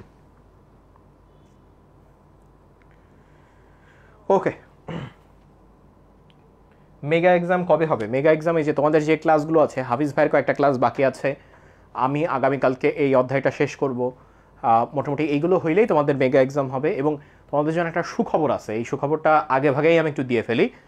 আমরা 26 এবং 27 ব্যাচের জন্য মেডিলজিতে ক্যাম্পাস অ্যাম্বাসেডর নিচ্ছি। ক্যাম্পাস অ্যাম্বাসেডর জিনিসটা কি? সেটা হচ্ছে তুমি মেডিলজি ফ্যামিলির পার্ট হইতে পারবা ক্যাম্পাস অ্যাম্বাসেডর হওয়ার কারণে। এবং আমরা কোনো একটা কলেজ থেকে সর্বোচ্চ 1 বা 2 জন ক্যাম্পাস অ্যাম্বাসেডর নেব। তাদের জন্য স্পেশাল গিফট থাকবে, মেডিলজির যে কোর্সই আসুক না কেন তাদের একটা স্পেশাল ডিসকাউন্ট থাকবে। হ্যাঁ, এই ক্যাম্পাস অ্যাম্বাসেডরদের তাদেরকে গিফট আমরা পাঠাই দেব। তাদের কিছু কিছু স্পষ্ট কাজ আছে, সেই কাজগুলো তারা করবে। এক কথায় তুমি তোমার ক্যাম্পাসকে প্রতিনিধিত্ব করবা। এটা 27 ব্যাচ যারা সামনে আসছে এবং 26 ব্যাচ যারা রানিং আছে, তাদের দুইজনের জন্য অ্যাকচুয়ালি একটা হিউজ সুযোগ। মানে আগে থেকেই মেডিলজির সাথে যুক্ত থাকা। আমাদের মেডিলজিতে এখন কাজ করে এরকম অনেকেই আছে যারা এরকম ক্যাম্পাস অ্যাম্বাসাডর ছিল, তারপর আমাদের মেরিটোলজিতে যুক্ত হয়েছে। সো সেটা আমরা আবার শুরু করছি। এটা প্রতিযোগিতা আকারে আসবে, মানে প্রতিযোগিতা না, এটা কাইন্ড অফ একটা অ্যাপ হচ্ছে তোমার অ্যাপ্লিকেশন আকারে আসবে। তোমরা যারা যা অ্যাপ্লাই করবা তাদের মধ্যে থেকে আমরা সিলেক্ট করব। যাই হোক, সামনে আসছে এই জিনিসটা। তো এরপর কি আসছে, নিউটনের গতিসূত্রে চলে যাব আমরা। আজকে কি এই পর্যন্ত থাকবে? নিউটনের গতিসূত্রগুলো আমরা একটু জাস্ট পড়াই দিই, ঠিক আছে? নিউটনের গতিসূত্র অ্যাকচুয়ালি আমরা তার কোন বই থেকে পাই? তার একটা বই আছে যেটার নাম হচ্ছে ন্যাচারালিস ফিলোসফিয়া প্রিন্সিপিয়া ম্যাথমেটিকা। তার নাম কি বলো? Naturalis Philosophiae Principia Mathematica. এই যে বইটা, এখানে অনেক বিষয় নিয়ে, বস্তুর ভর নিয়ে, তার গতি নিয়ে, তার বলের মধ্যে যে সম্পর্ক, গতি ও বলের মধ্যে সম্পর্ক, এসব নিয়ে আলোচনা আছে। সেখানেই তিনি মেজর 3টা সূত্রে গতিসূত্রকে প্রমাণ করেন। মেজর 3টা সূত্রে প্রমাণ করেন। দেখো, প্রথম সূত্রটা কি? First law. এইগুলো কিন্তু একদম line by line, word by word মুখস্থ থাকা লাগে। এই জিনিস তোমার শুধু ইন্টারমিডিয়েট পিরিয়ডে না, সারা জীবন লাগবে। সে তুমি যেই সেক্টরেই যাও না কেন বাবা, তোমার জীবনে এই জিনিসগুলো লাগবেই। প্রথম সূত্রটা কি? বাহ্যিক বল প্রয়োগে বস্তুর অবস্থান পরিবর্তন করতে বাধ্য না করা হলে যে বস্তু স্থির, তার মানে স্থির বস্তু চিরকাল স্থিরই থাকবে, গতিশীল বস্তু সমবেগে অর্থাৎ সমদ্রুতিতে সরল পথে চলতে থাকবে। সমদ্রুতিতে সরল পথে চলতে থাকবে। দেখো, সমবেগেও লেখা আছে, সমদ্রুতিতে সরল পথেও লেখা আছে। কারণটা কি? সমবেগ বললে বেগের মানও ঠিক হয়ে গেল, দিকও হয়ে গেল। সেইটাকে ভেঙে সমদ্রুতিতে সরল পথে লিখছে। সমদ্রুতিতে বললে শুধু মান ঠিক হইল, তারপর সরল পথ লিখে দিক ঠিক করছে। ঠিক আছে? তাহলে সেই হিসেবে বলছে কি যে বাহ্যিক বল প্রয়োগে যদি বস্তুর অবস্থার কোনো পরিবর্তন না করা হয়, তাহলে যে বস্তু স্থির সে স্থিরই থাকবে, যে গতিশীল সে কি করবে বলো? গতিশীল বস্তু সমবেগে বা সমদ্রুতিতে সরল পথে চলতে থাকবে। ঠিক আছে? আচ্ছা, তারপর কি আসছে? দ্বিতীয় সূত্র। দ্বিতীয় সূত্রটা কি? যে বস্তুর ভরবেগের পরিবর্তনের হার। বস্তুর ভরবেগের পরিবর্তনের হার। ভরবেগের পরিবর্তনের হার মানে কি? যে তার ভরবেগ মনে করো ছিল হচ্ছে mv1, তার পরবর্তীতে ভরবেগ ছিল mv2। তো ভরবেগের পরিবর্তন হচ্ছে m ডেল্টা v। ঠিক আছে? তো তার যে ভরবেগের পরিবর্তনের হার, হার বললেই বুঝবা সেটাকে সময় দিয়ে ভাগ করা হয়েছে। কি দিয়ে ভাগ করা হয়েছে? সময় দিয়ে ভাগ করা হয়েছে। তাহলে বস্তুর ভরবেগের পরিবর্তনের হার তার উপর যে প্রযুক্ত বল, সেই প্রযুক্ত বলের সমানুপাতিক। এবং বল যেদিকে ক্রিয়া করবে, আমার ভরবেগের পরিবর্তনও সেদিকে হবে। বস্তুর ভরবেগের পরিবর্তন সেদিকেই হবে যেদিকে বল ক্রিয়া করবে। মজার একটা বিষয় দেখো, সেটা হচ্ছে এই যে লিখলাম p = mv, এই বেগের যে দিক সেই দিকেই কিন্তু আমার বল ভরবেগের দিক। বেগের যে দিক সেই দিকেই আমার, বেগের দিকের দিকেই আমার ভরবেগের দিক, এবং ভরবেগের যে দিক সেদিকেই কিন্তু আমার বলের দিক। যেদিকে বল প্রয়োগ করব সেদিকেই ভরবেগ দেখা যাবে। তো সেটাই বলতেছে যে কোনো বস্তুর ভরবেগের পরিবর্তনের হার সেটা বলের, প্রযুক্ত বলের সমানুপাতিক, এবং বল যেদিকে ক্রিয়া করে ভরবেগের পরিবর্তন সেদিকে হয়। আর তৃতীয় সূত্র তো ওয়ার্ল্ড ফেমাস, সেটা কি? যে প্রত্যেক ক্রিয়ারই একটি সমান ও বিপরীত প্রতিক্রিয়া আছে। হ্যাঁ, every action has an equal and opposite reaction, তাই না? প্রত্যেক ক্রিয়ারই সমান ও বিপরীত প্রতিক্রিয়া আছে। ব্যাস। তো আজকে যেহেতু একটু মানে নোটিশ ছাড়া অবস্থায় আসছি, যারা যারা অ্যাকচুয়ালি ক্লাসের রুটিন জানতা তারা আসছো, বাট আমরা এই জিনিসটা প্রচার করি নাই যে হ্যাঁ আজকে আমাদের ক্লাস হবে। সো আমরা নেক্সট ক্লাসে আবার দেখা করি। যেটা হবে যে আজকের ক্লাসে কিন্তু আমি একদম বেসিক যে পার্টগুলো, শুরুর যে ইন্ট্রোডাকশন পার্ট, সেটা একটু কমপ্লিট করলাম।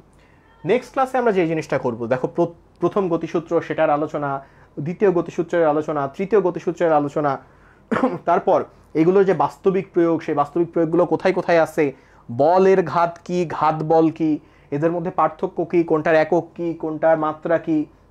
তারপর সামনের দিকে যদি আরেকটু যাই, হ্যাঁ, নিউটনের গতিসূত্রের বাস্তবিক প্রয়োগগুলো এখানে। তারপরে যে বন্দুকের ক্ষেত্রে যে পশ্চাৎ বেগ বা রিকয়েল বেগ, সেটা কিভাবে বের করা যায়। এরপর আসছে হচ্ছে রকেটের গতি, রকেটের স্পেশাল কিছু ম্যাথ আছে, সেই ম্যাথগুলোর সমীকরণ কিভাবে ইউজ করতে হয়, এগুলো এমসিকিউ কিভাবে আসে সেগুলো আমরা দেখব। হ্যাঁ, গতিসূত্রের অবদান দেখব, নিউটনের গতিসূত্র কেন কোন জায়গায় সীমাবদ্ধ সেই অংশগুলো দেখব, যে এই বিশেষ ক্ষেত্রে নিউটনের গতিসূত্র কাজ করে না। তারপর রৈখিক ভরবেগের সংরক্ষণ নীতি দেখার পর আমরা চলে যাব ঘূর্ণন কোণে, ঘূর্ণন বেগে। হ্যাঁ, ঘূর্ণন গতি যেটা সেখানে দেখব। সেক্ষেত্রে আমরা দেখব যে এখানে সরণ থাকলে ওইখানে কি হয়, এখানে যেটাকে আমরা বেগ বলি সেটা ওখানে কৌণিক বেগ কিভাবে কাজ করে, এখানে যেটা ত্বরণ সেটা কৌণিক ত্বরণ কিভাবে কাজ করে, বল যেটা সেটা কৌণিক বল বা টর্ক কেন নাম, টর্কের কি কি বিশেষ সমীকরণ আছে। হ্যাঁ, তো এই বিশেষ সমীকরণগুলো দেখলে, এবং তারপর এর মধ্যে হ্যাঁ লিফট সম্পর্কিত কিছু বিষয় আছে, জড়তার ভ্রামক আছে, যে জড়তার ভ্রামক পড়তে হবে, ব্যাস। তাহলে এই অধ্যায়গুলো তখন শেষ হবে। তো আজকের অধ্যায় এই পর্যন্ত। নেক্সট ক্লাসে ইনশাল্লাহ আবার দেখা হচ্ছে। তোমরা যারা যারা অন্তত আজকের ক্লাসে ছিলা, আমি আজকে একটু অসুস্থ, সেই কারণে ক্লাসটা আসলে খুব বেশি লম্বা নিতে পারি নাই। নেক্সট ক্লাসে ইনশাল্লাহ আবার দেখা হবে, ঠিক আছে? এবং আমাদের কিন্তু প্রি মেডিকেল ব্যাচে ভর্তি তোমরা জানো যে চলছে। 30 তারিখের পর থেকে আমরা শুরু করতেছি এবং আমাদের একটা স্পেশাল অ্যানাউন্সমেন্ট আছে, সেটাও আমি তোমাদের একটু বলে রাখি। সেটা হচ্ছে আমরা সিদ্ধান্ত নিয়েছি যে যারা যারা প্রি মেডিকেলে আমাদের ব্যাচে ভর্তি হবে তাদের প্রি মেডিকেলের পাশাপাশি একাডেমিক যত ক্লাস লাগে, academic biology, chemistry, English, physics, math, এগুলোর যত ক্লাস লাগে আমরা তাদের একাডেমিক ক্লাসটা প্রোভাইড করব। সেই জন্যই মেডিলজি একাডেমিক কিন্তু প্রতিষ্ঠিত হয়েছে। মেডিলজি একাডেমিক আমরা খুলছি তোমাদের জন্য, তোমাদের কথা 26 ব্যাচ এবং 27 ব্যাচের কথা মাথায় রেখে, যে আমরা এই 2 ব্যাচকে একাডেমিক হেল্প দিয়ে দেখতে চাই যে তারা আমাদের কাছ থেকে কতটুকু সুবিধা নিতে পারে। সো প্রি মেডিকেলে ভর্তি হইলে তুমি সেই একাডেমিক যে গ্যাপটা তোমার ছিল, যেটা নিয়ে তুমি ভাবছো, সেটাও তুমি পূরণ করতে পারতেছো। এটা একটা হিউজ অপরচুনিটি। সো দেখা হচ্ছে সবার সাথে ইনশাল্লাহ আবার নেক্সট ক্লাসে দেখবো, ঠিক আছে? আসসালামু আলাইকুম।